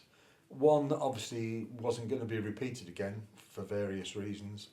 But it was nice to see it when it was being made. And the sets were incredible, you know, the big city port and all the rest of it, and all these big buildings. It was just unbelievable, the work the model makers did, you know, unbelievable. And David, of course. We never actually went over there when they were actually filming real takes. We'd kind of pop over, and it was all right to come in, and David would say, yeah, we're just setting up.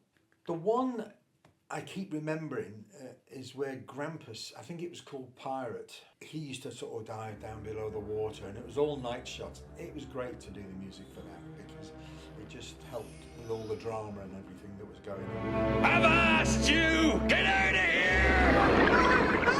Grampus submerged fast to avoid being rammed, and surfaced again in time to see it was the barge thief. Phew! That was too close! Yeah, that, for some reason or other, I just thought it was a great looking shot, I think.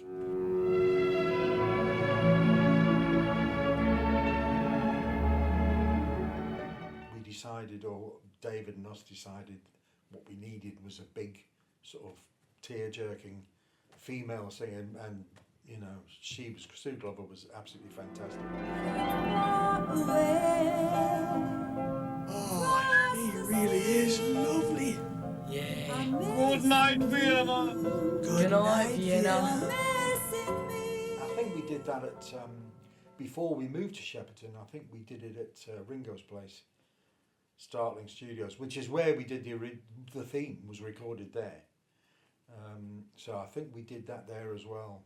The studio was set up at Shepperton not just to do Thomas or Tugs, it was a going concern, if you like. So we were trying to get work in from all different angles, and obviously when we spoke to Bob about doing the voices for Tugs, that was a completely different thing to doing the music. At the time I was doing Tugs, I was actually on stage with Kenneth Branagh's Renaissance Theatre Company doing 3 Shakespeares in the West End.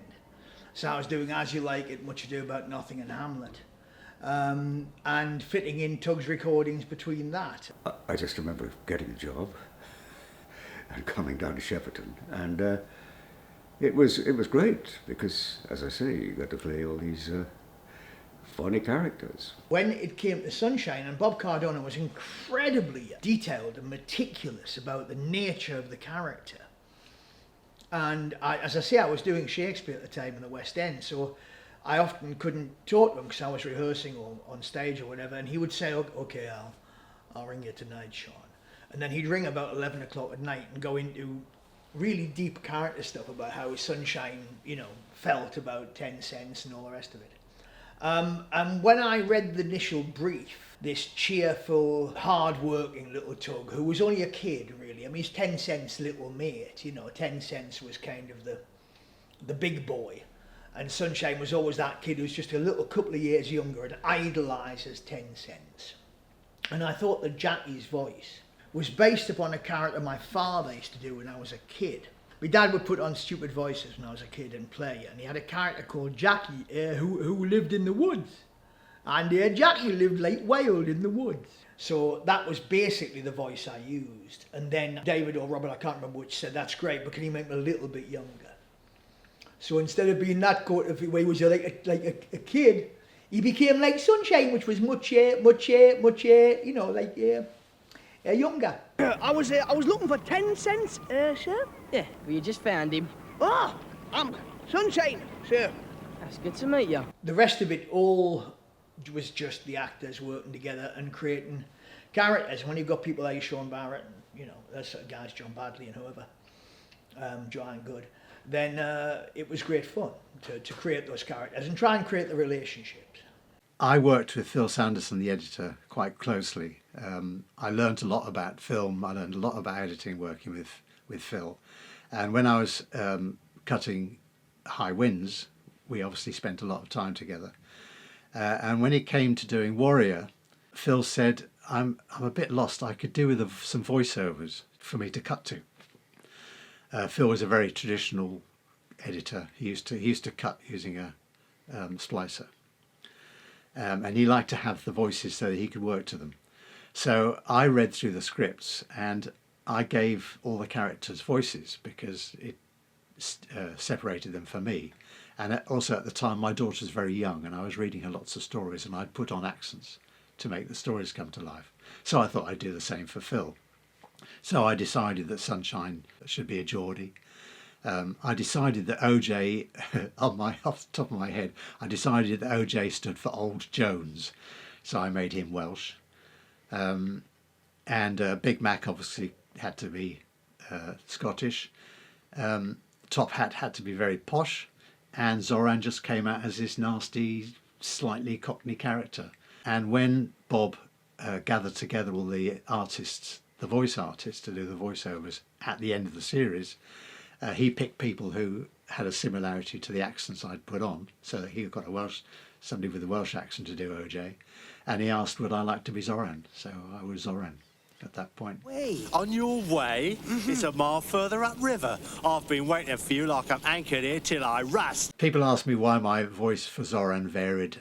My voice for Zoran varied because I'm not a voice actor, but I just put on my Zoran voice and it came out how it came out. You idiots! We needed that light here, didn't we? To get Vienna in, for us as well as for them. My general role was to play several characters.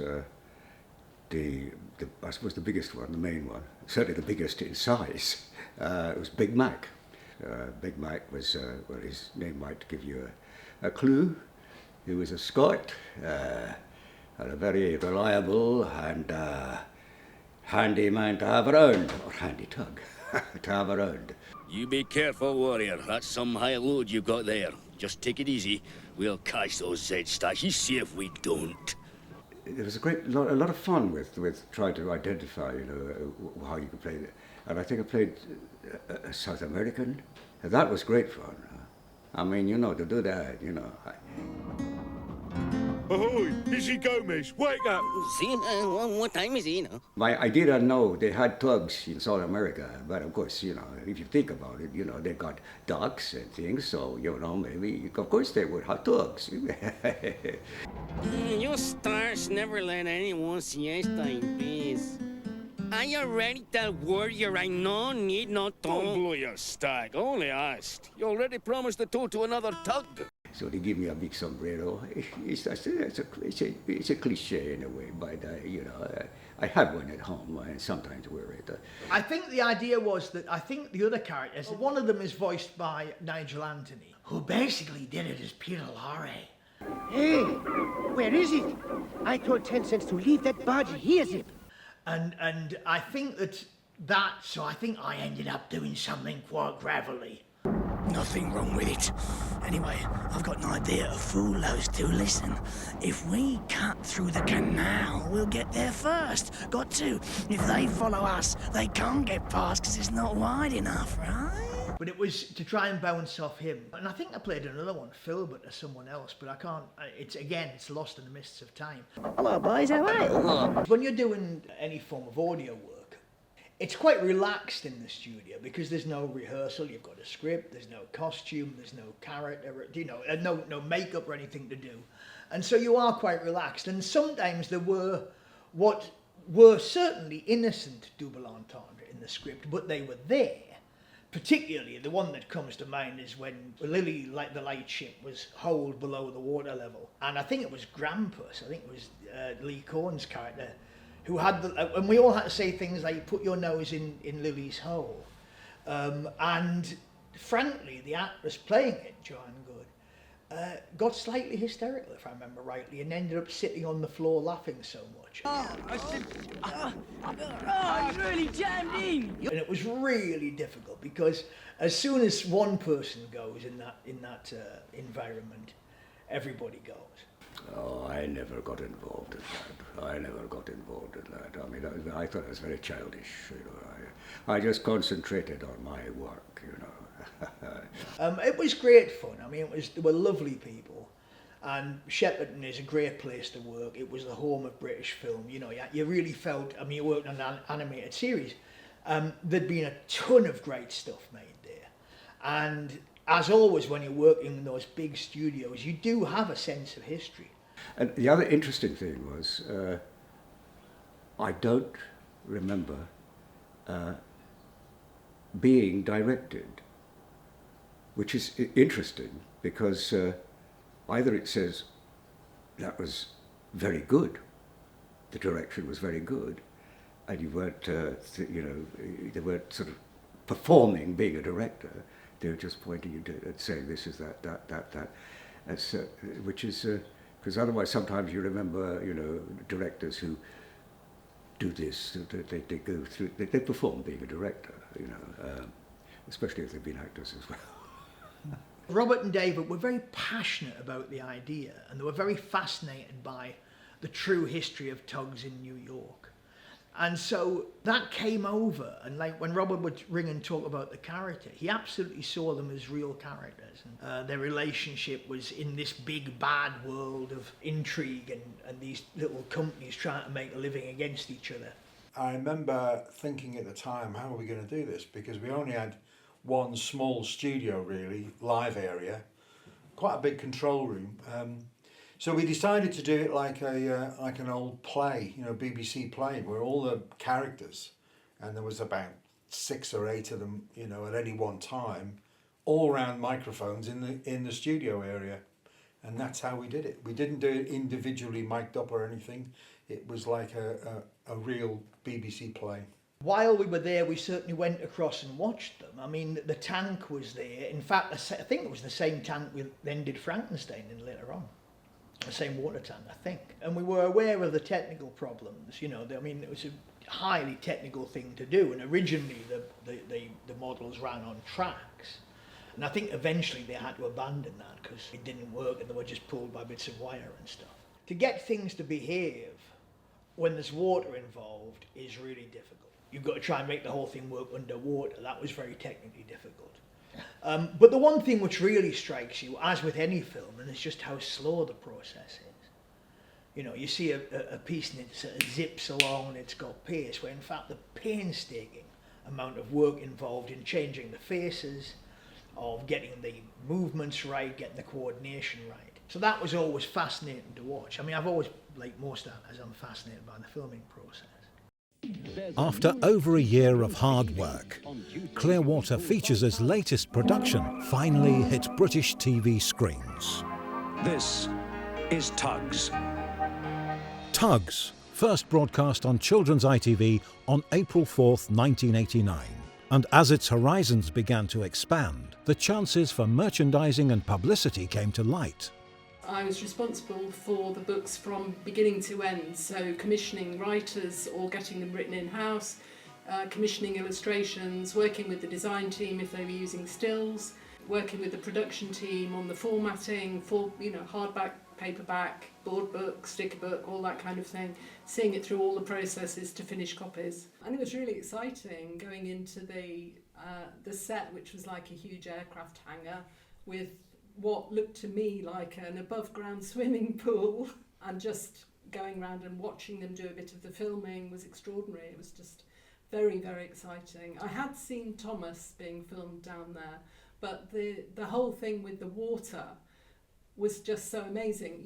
Thomas, I'd seen train sets and it was just like a massive train set, whereas Tugs, actually, the way it was done with the moving on the water was just amazing. I enjoyed high winds, I enjoyed the peril. It's always good when there are baddies and somebody that you can not like. You want, good to win out. And so I like the ones that have that dramatic tension between the Z stacks and the stars. That was what I always looked for, and that was what made a good book as well, that tension. Oh no, I see why now. The bridge, Seb! Reverse engines, quick! Oh no, I can't stop! Oh no! Oh, help! We were following the publishing programme that we had with Thomas the Tank Engine, and so we did a lot of spin-off books, and sticker books were always really popular.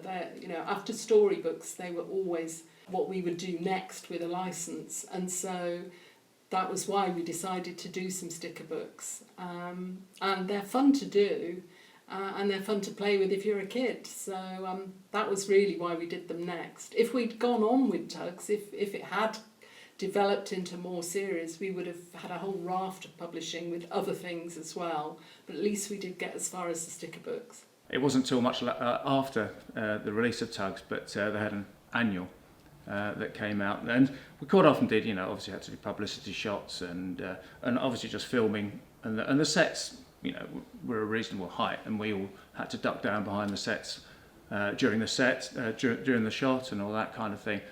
And then the Tugs annual came out, and it wasn't someone made me aware that actually it had gone to print and my head was sticking out above one of the skyscrapers. Yeah, we knew that sometimes things changed. We were using scripts to adapt for the photo books, and we were working closely with Robert and David to make sure that we were as close as possible, but sometimes we were going to print before they'd finished, and so it ended up having bits in the book that maybe later they edited out because it didn't add to the storyline visually or something like that, but we'd done the books by then. The lead time for books is quite long on the whole.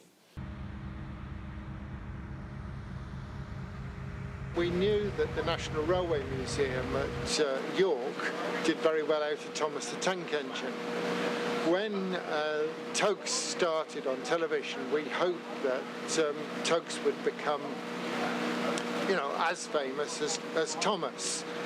So we got in touch with David Mitten and said, we're here, we're interested, and if you want some publicity through the museum, we'd like to get involved with you.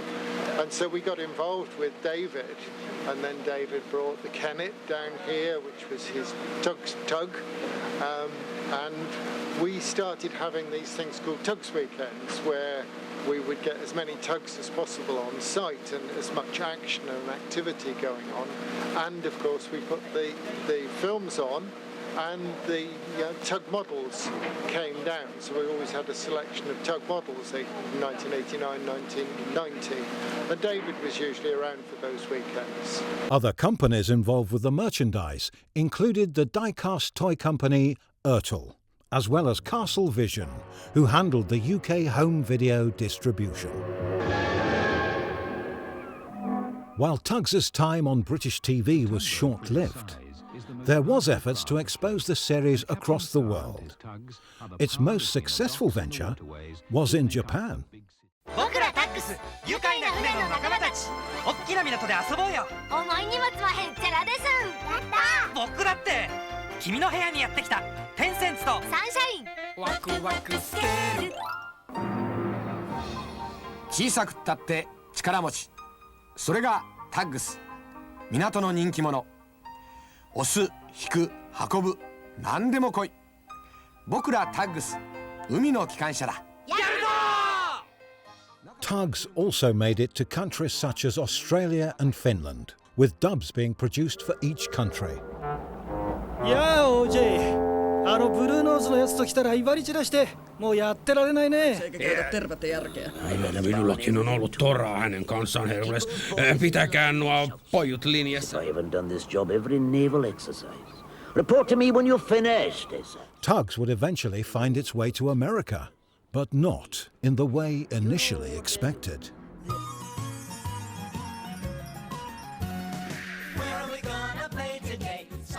First broadcast in 1997, Canadian cartoon Salty's Lighthouse would utilise the Tugs footage to create their own stories.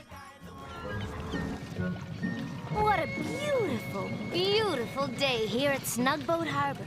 Looking back at this program, it's amazing how shoddy it was at times, with cheap flash animation and stock footage from Tugs that was reversed and mirrored and rewound and had all this video trickery done to it, to say nothing of the cheesy voices that they gave to it. Come on, sunshine! You can do it! Motor, motor! Salty's Lighthouse is an abomination. But it's a funny abomination. I mean, how many shows can you think of that repurposed footage from an already existing show, a complete show that was its own thing, and then completely transformed it into something totally different? I can't think of anything like it. It's very fascinating. Salty's Lighthouse is such an interesting footnote in the production history of Tugs. It's edited so badly and so questionably that that's kind of the charm of it. I tried watching the Salty's Lighthouse version of Ghost Ships. Mm-hmm. Oh my god, like the charming stentorian British narrator has been replaced with Rogue from the X-90s cartoon. Mm-hmm. We no knock against her, but you know, when you're used to like the standard like British sophistication and like this, it was a dark and stormy night on the moors. Like then what a night. The fog is rolling in thick as cotton candy, and for any boat trying to find its way through the fog, it's careful as she goes. That gets replaced with her and like Big Mac, I guess because of McDonald's copyrights. Big Stack now. He's now Big Stack.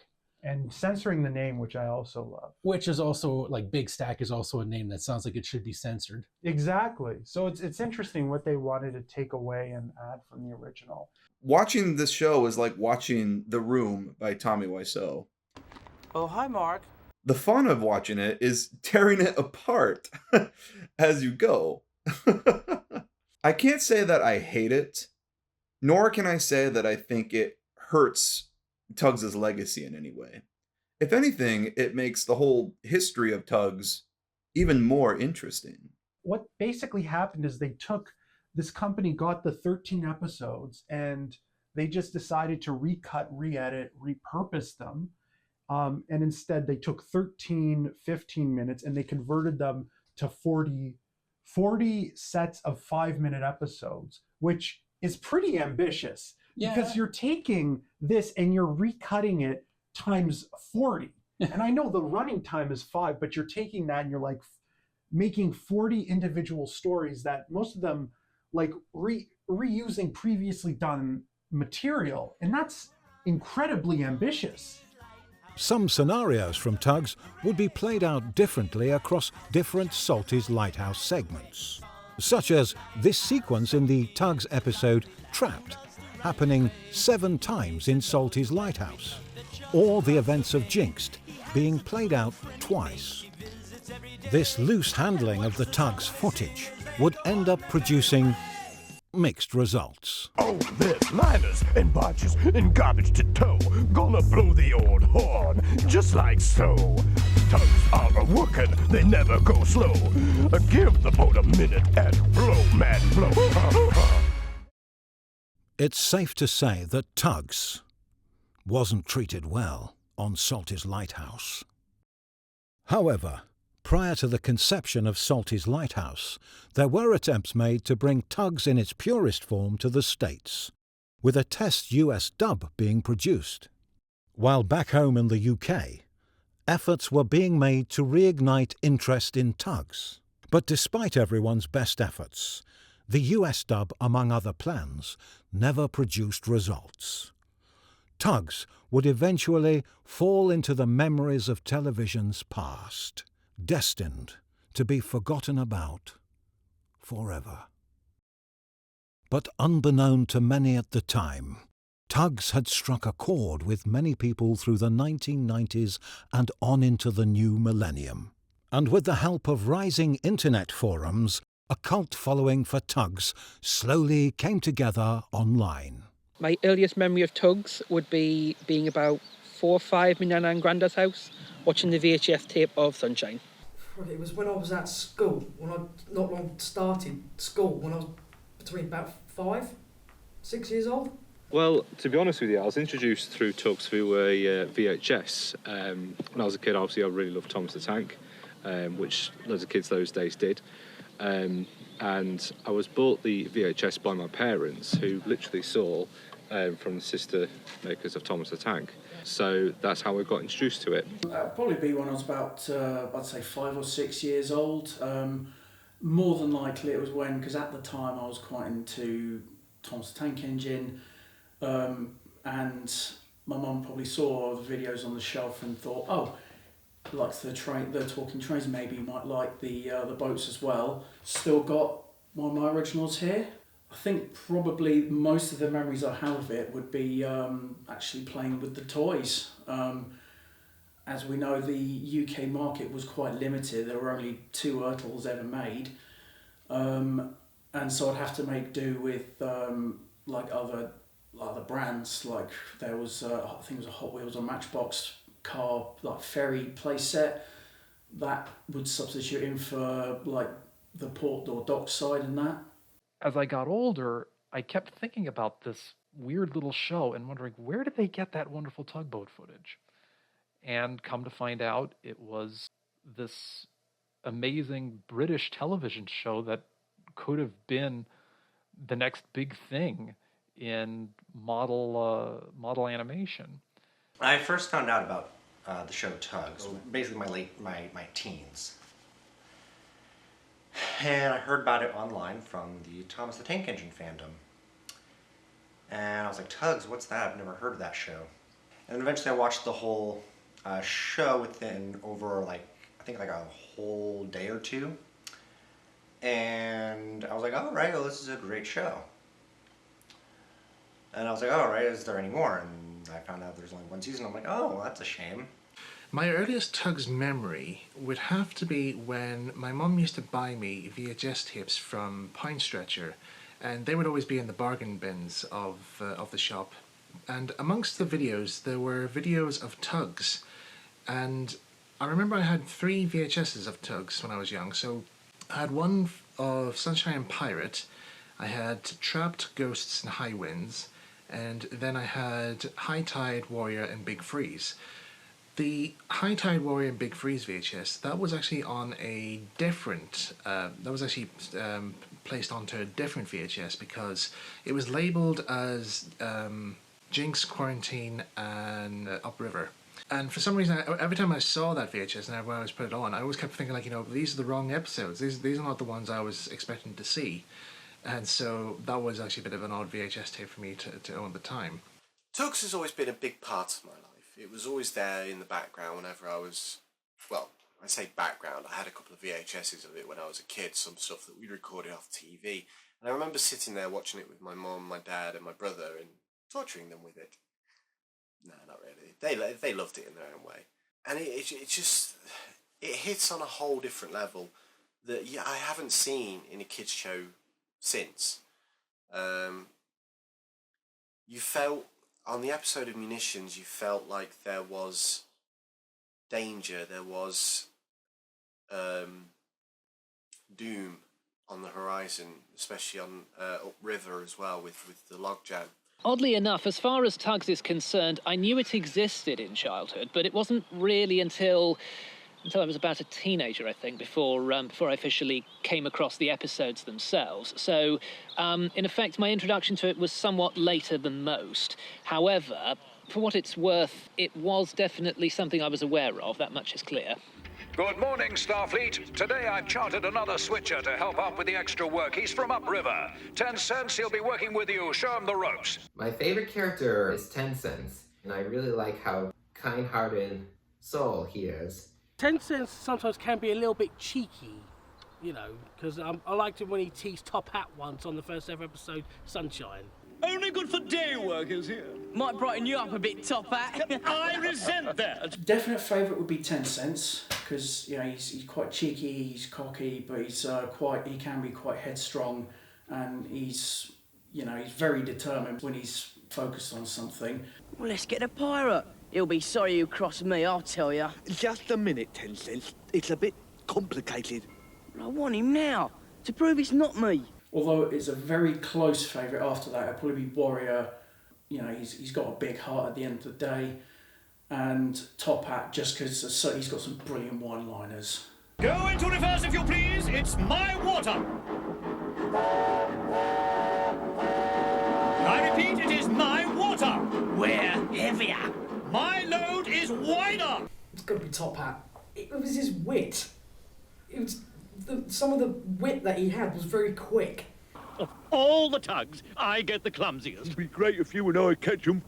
How thrilling, how absolutely thrilling. Top Hat, for me, I just love the snooty, conceited characters who think they're better than the rest, but just get brought down to size from their companions, and Top Hat is definitely one snooty character. Well, I did tell him, OJ, working with Z-Stack just doesn't work. I think my favourite character is to be Sunshine, because he's like the junior member, and he's like always looking on the bright side of things. He's always got a smile on his face.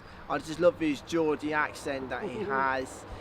We won't tell, don't you worry, kiddo. And he's always coming up with like brainy ideas and suggestions that might solve the answers to problems, like he did in Jinxed. I've just been thinking that you make Jinx boomer. No, I don't. You do. My favourite character has been and always will be OJ. I've always been fascinated with steam paddlers and the complexity of the model. It's just been fascinating to me. As for the Zeros, I think Zip has to be my favourite. He's not really a clear-cut villain, he's more of a sort of a pushover, really. He can be good and he realises that something is wrong and tries to do right, as shown in Warrior. I'll give you a hand. No, wait. We've got to help, he can't manage.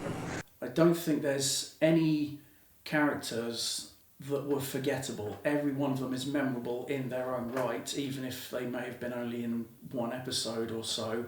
And also how they wrote the Z-Stacks. They're not your run-of-the-mill antagonists. They're more practical in their methods. Like they still want to work, they still want to get the job done. They just use more underhanded methods. But also, as we see, Zoran in Munitions and Zip in Warrior,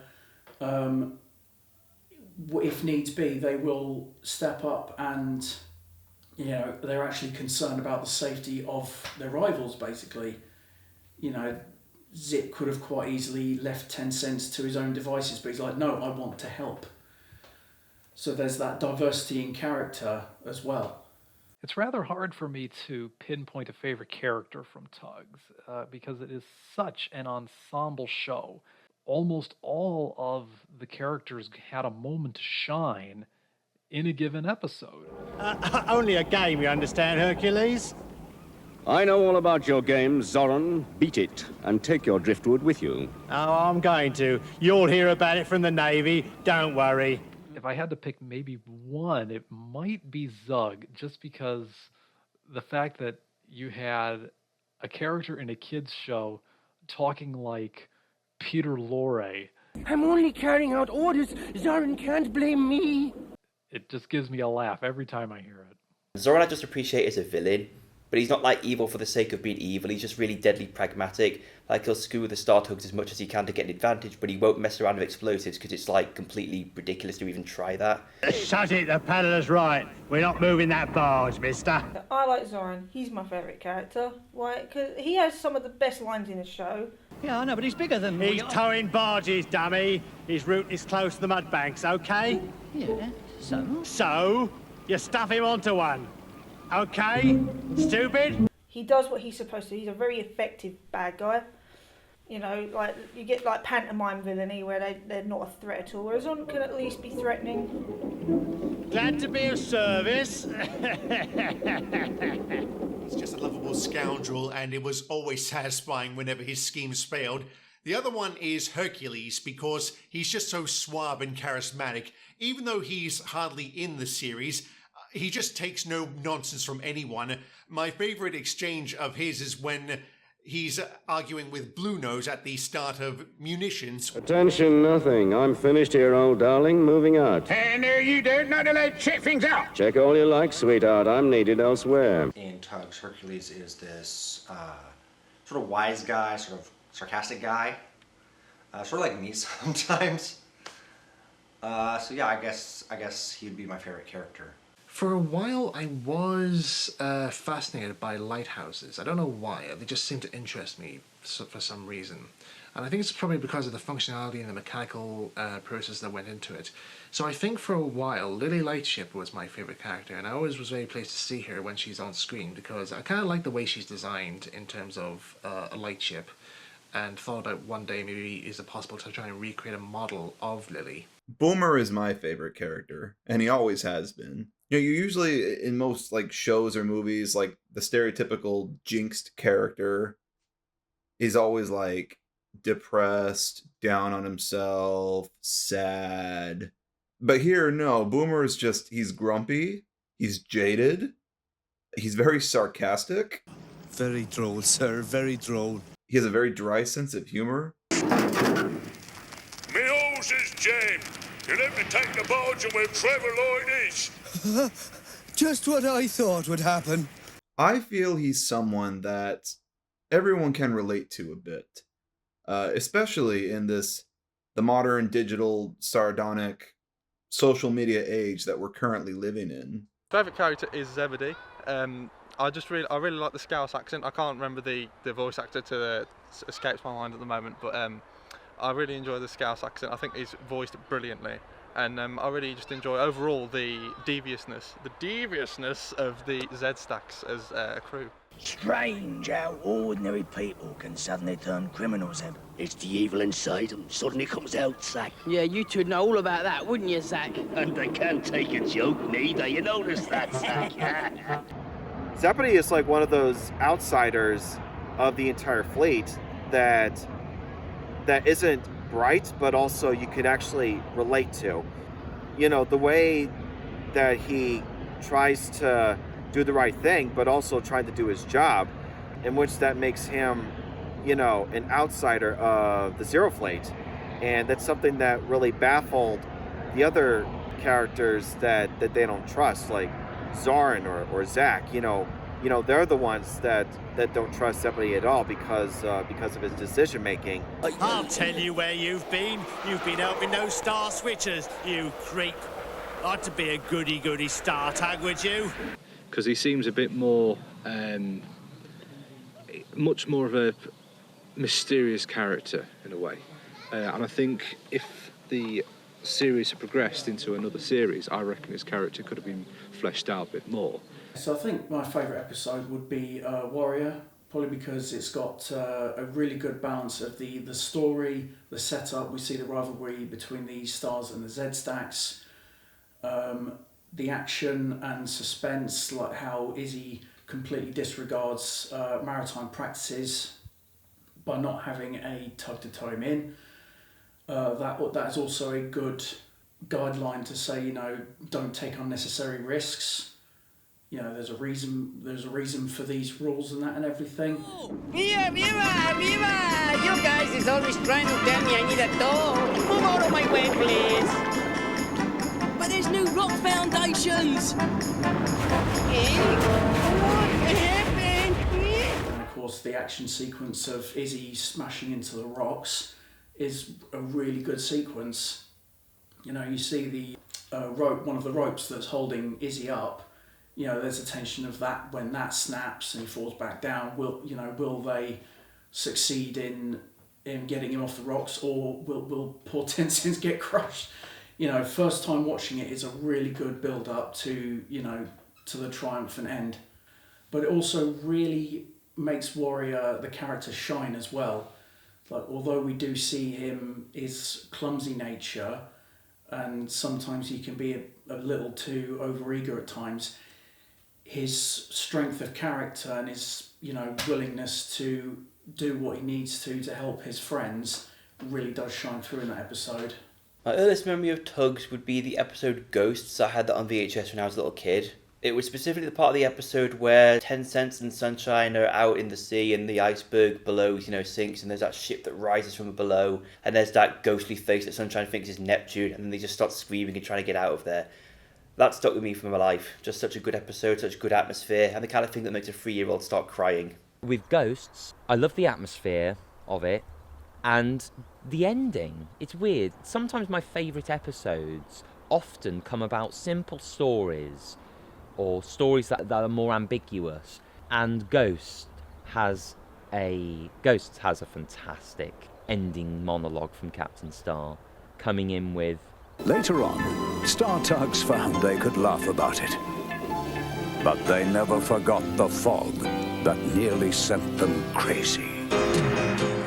They could laugh about it, but then the ghosts may still exist. I've got a few favourites, but my most favourite one is Quarantine.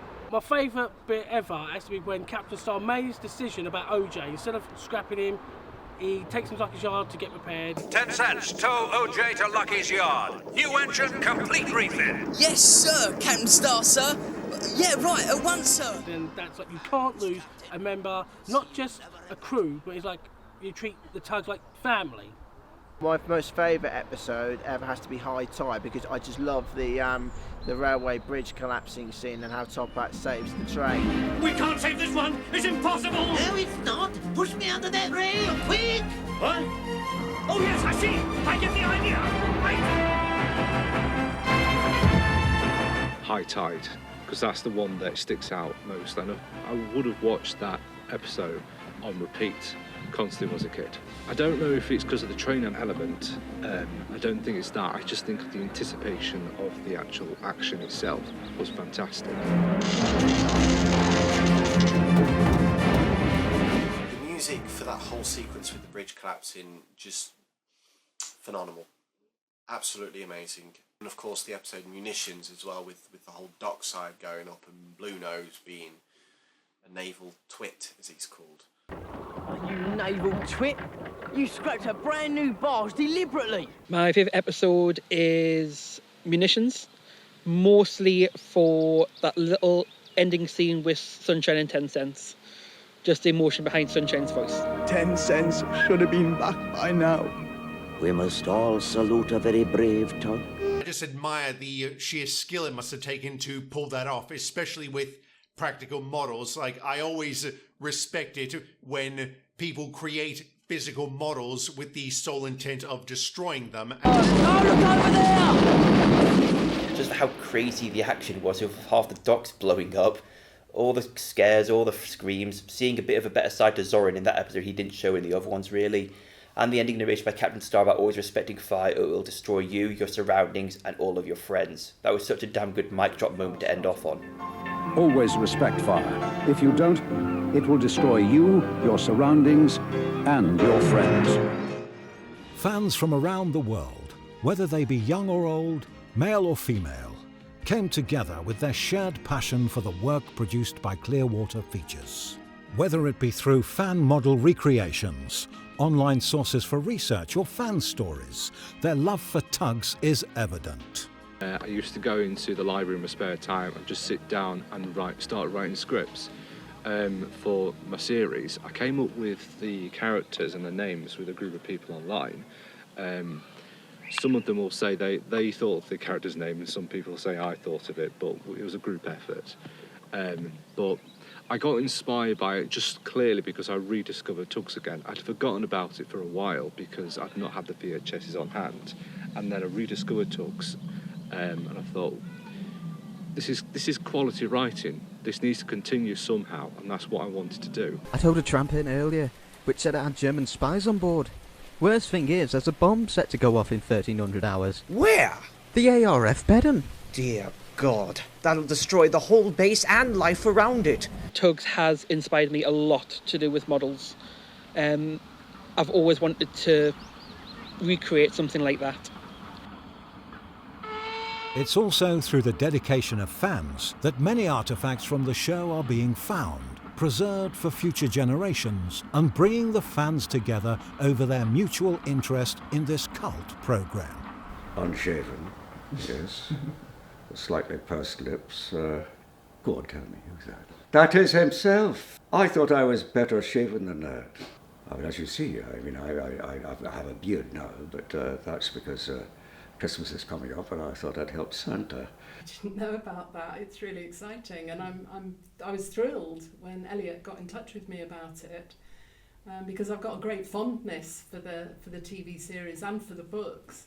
It was absolutely amazing. Knowing that they preserved them the way they have, but I thought, I have to go and see them sometime. I really want to go and see them. It was fantastic. Absolutely brilliant. I was almost to the point of being speechless. It was absolutely fantastic. It's amazing to just see them, like, close up. I didn't expect them to be that small, but I also didn't expect them to be that big, if you get my meaning. Comparing, for instance, Hercules to the size of the SS Rockstar, formerly the Duchess, formerly the SS Vienna, it's just amazing, because in order to move the SS Rockstar, they have to get 3 people, one on one end, one on the other, one in the middle, to move it safely. You've got to imagine that sort of sense of scale, and then compare it to how you see it on film. It really adds to the sort of movie magic, you could say. Walking the room for the first time, especially in that carriage, it was just surreal. Seeing them there in person and realising that they were bigger than what I thought they were. I was blown away by how big they were. Like, even now, every time I see them, I've seen them so many times, but even now I'm still blown away by like how big they are, how detailed they are, how fragile they are in many respects. But it's always amazing to see them. Well, I've just been stood there staring at them for about half an hour because I'm just in awe. I especially like the Hercules model. It's huge. I'm really shocked at how big that is. Incredibly, it does feel a privilege to see them up close.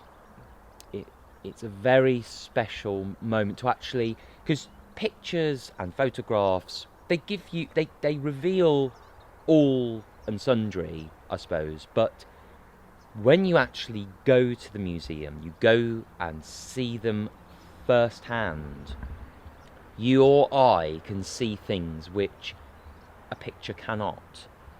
The story of how the models were all rescued together, I think, is an absolute moment of fate that was lucky, because they were dedicated fans and brought all the models together, barring a few exceptions.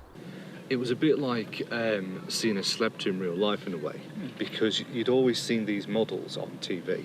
I think more just a sheer surprise, the fact that they'd survived at all. You know, before the models surfaced and the face mask prior, it was assumed they were just lost or they'd been thrown out.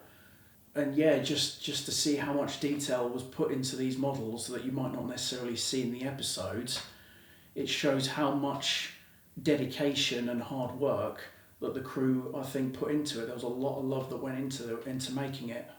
When you saw the models in person, it felt very surreal. And the fact that they've actually brought them out for the public to come and actually look at and appreciate them it's just brilliant, absolutely brilliant. Whether it be physical props and assets from the show, or digitised assets such as photographs and scripts, Tugs as a franchise is being preserved and upheld through the dedication of its loyal fans. Groups online present an entirely broader view of the show's production, while the models have been seen all across the UK. Together, every fan is playing a part in broadening the interest in Tugs. Well, it's lovely to know that it's not just forgotten about and thrown in the skip, like a lot of work. It's lovely, and it always reminds me of one of the reasons, or probably the main reason why I wanted to make models, and was things like Thunderbirds. All that connection goes through with David Mitten, and as I started work, I got to meet Jerry Anderson and Derek Meddings and Mike Trim, who were the people behind all the Jerry Anderson stuff. And so it was lovely to meet them and chat with them about models and stuff. So I suppose I'm the next generation from there. Yeah, but it triggers all sorts of memories. It's funny how people speaking about it and then seeing the models, you remember it all. Like I say, Tugs was a big chunk of it was a long time, not best part of 2 years. I was bored, and when you're bored, one of the things you do is you go and type your name into the computer to see what comes up. And I typed in Tugs, and there were some emails from people saying how fantastic this series was, and how much they enjoyed it. And then I pursued it, and then I found the Big City site, and realised that people actually people were keen on it, had a following. This email I found was from Australia, so it was obviously already worldwide. 2003. We went down to Brighton, and then the next day we bought tickets to go. I took the whole family and searched them out, and there's all our tugs which I hadn't seen for years, and I thought, this is really good, that for once something that we have done as DBP models is down to for posterity. Doesn't happen. Most things get filmed and thrown in the bin. They sort of treated me like I was God, because I also had a Tugs jacket on with embroidered Tugs on the back, and they couldn't believe, that I was actually the one one of the people who actually made these things, and it was like I was being worshipped, and it's a strange feeling, but it was great. I loved it. Mind you, we did preserve ourselves. We did preserve various models which we kept up in our loft. That's where the tug moulds were for a while. Yeah, well, it never really occurred until today to me that these artefacts would still exist, and it's really nice after so many years to have one in my hands.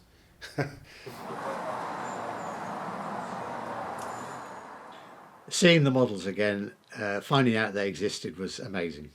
It was really, really good, and seeing them as well.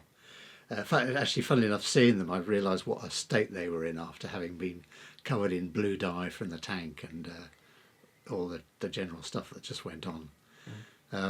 It's just sad that Top Hat doesn't exist anymore.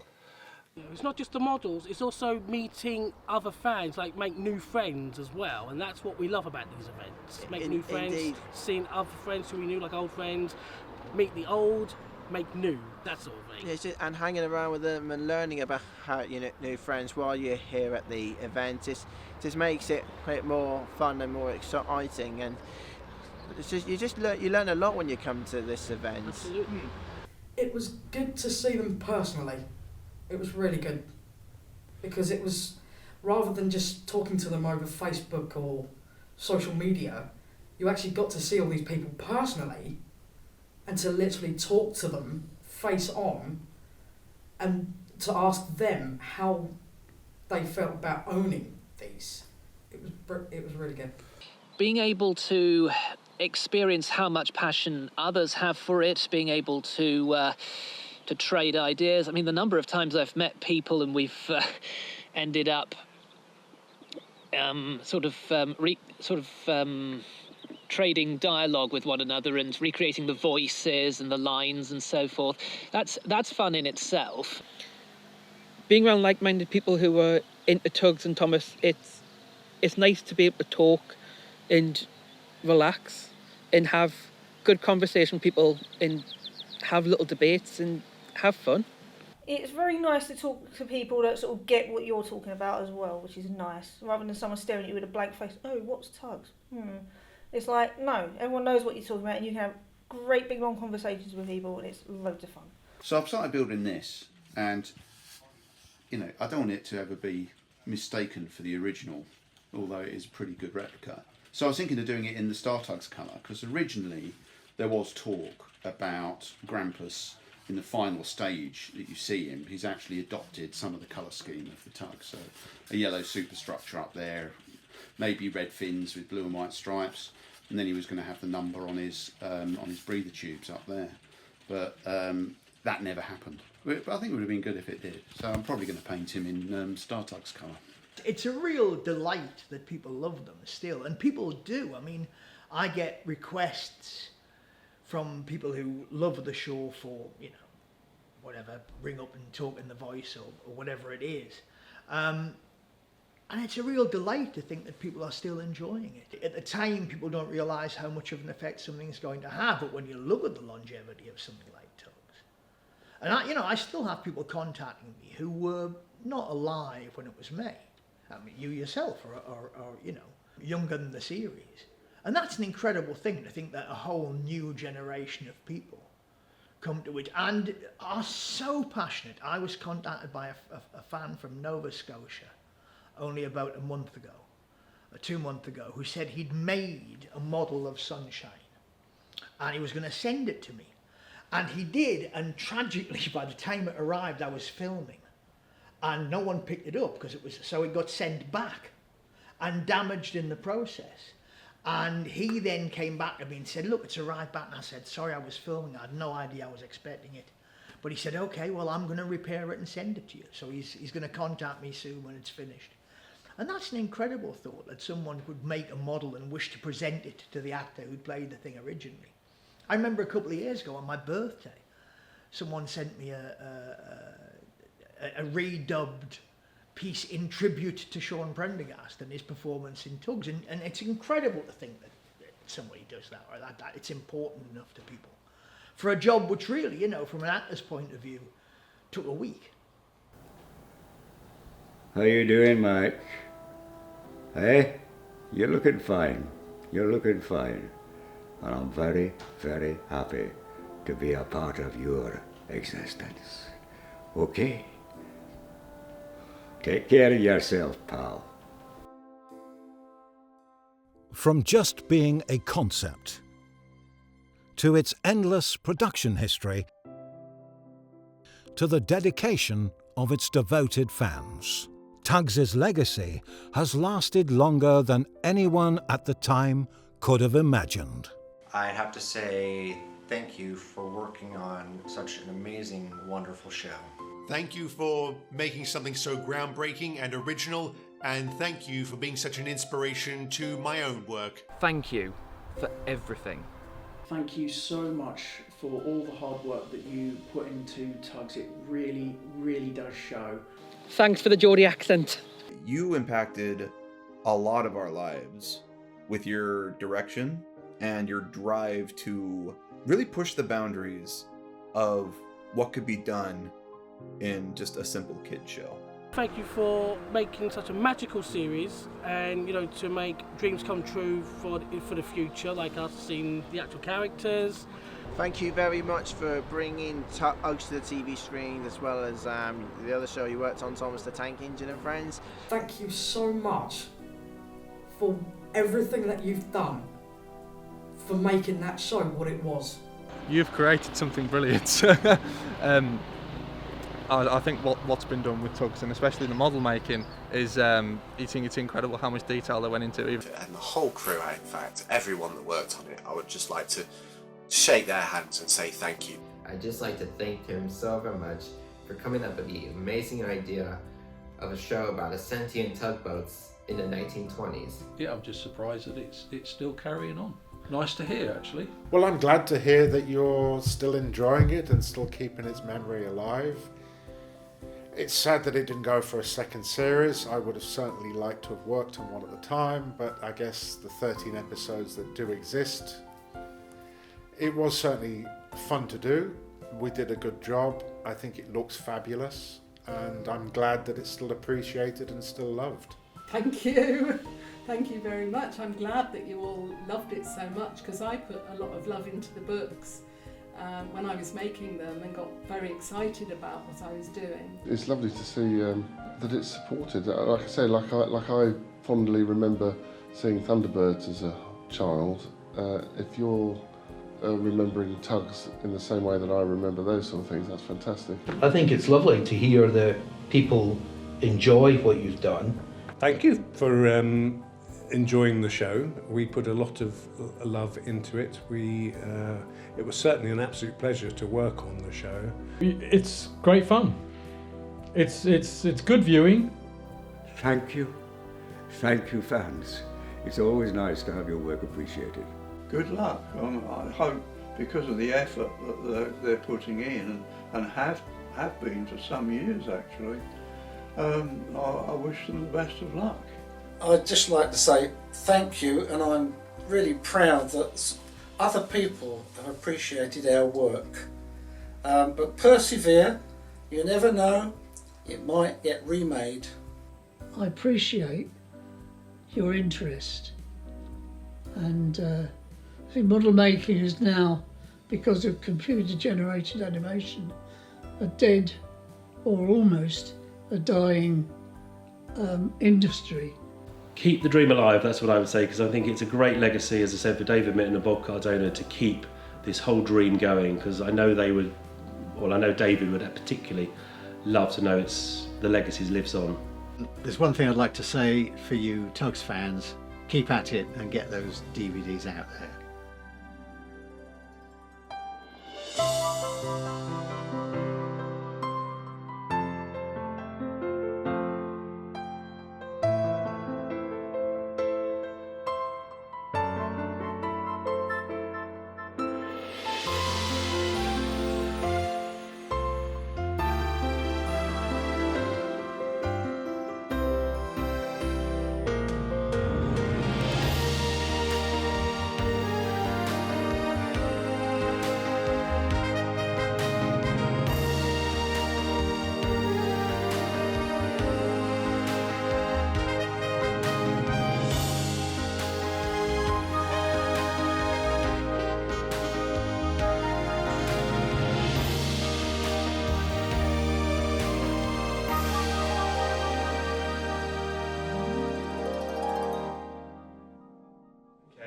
As part of that sequence, there's part of the episode where Tencent is pushing a burning fuel barge out to sea, and you see the barge blow up in his face. Yeah. Don't try that at home. That's a good rule. In the bath with a dry boat.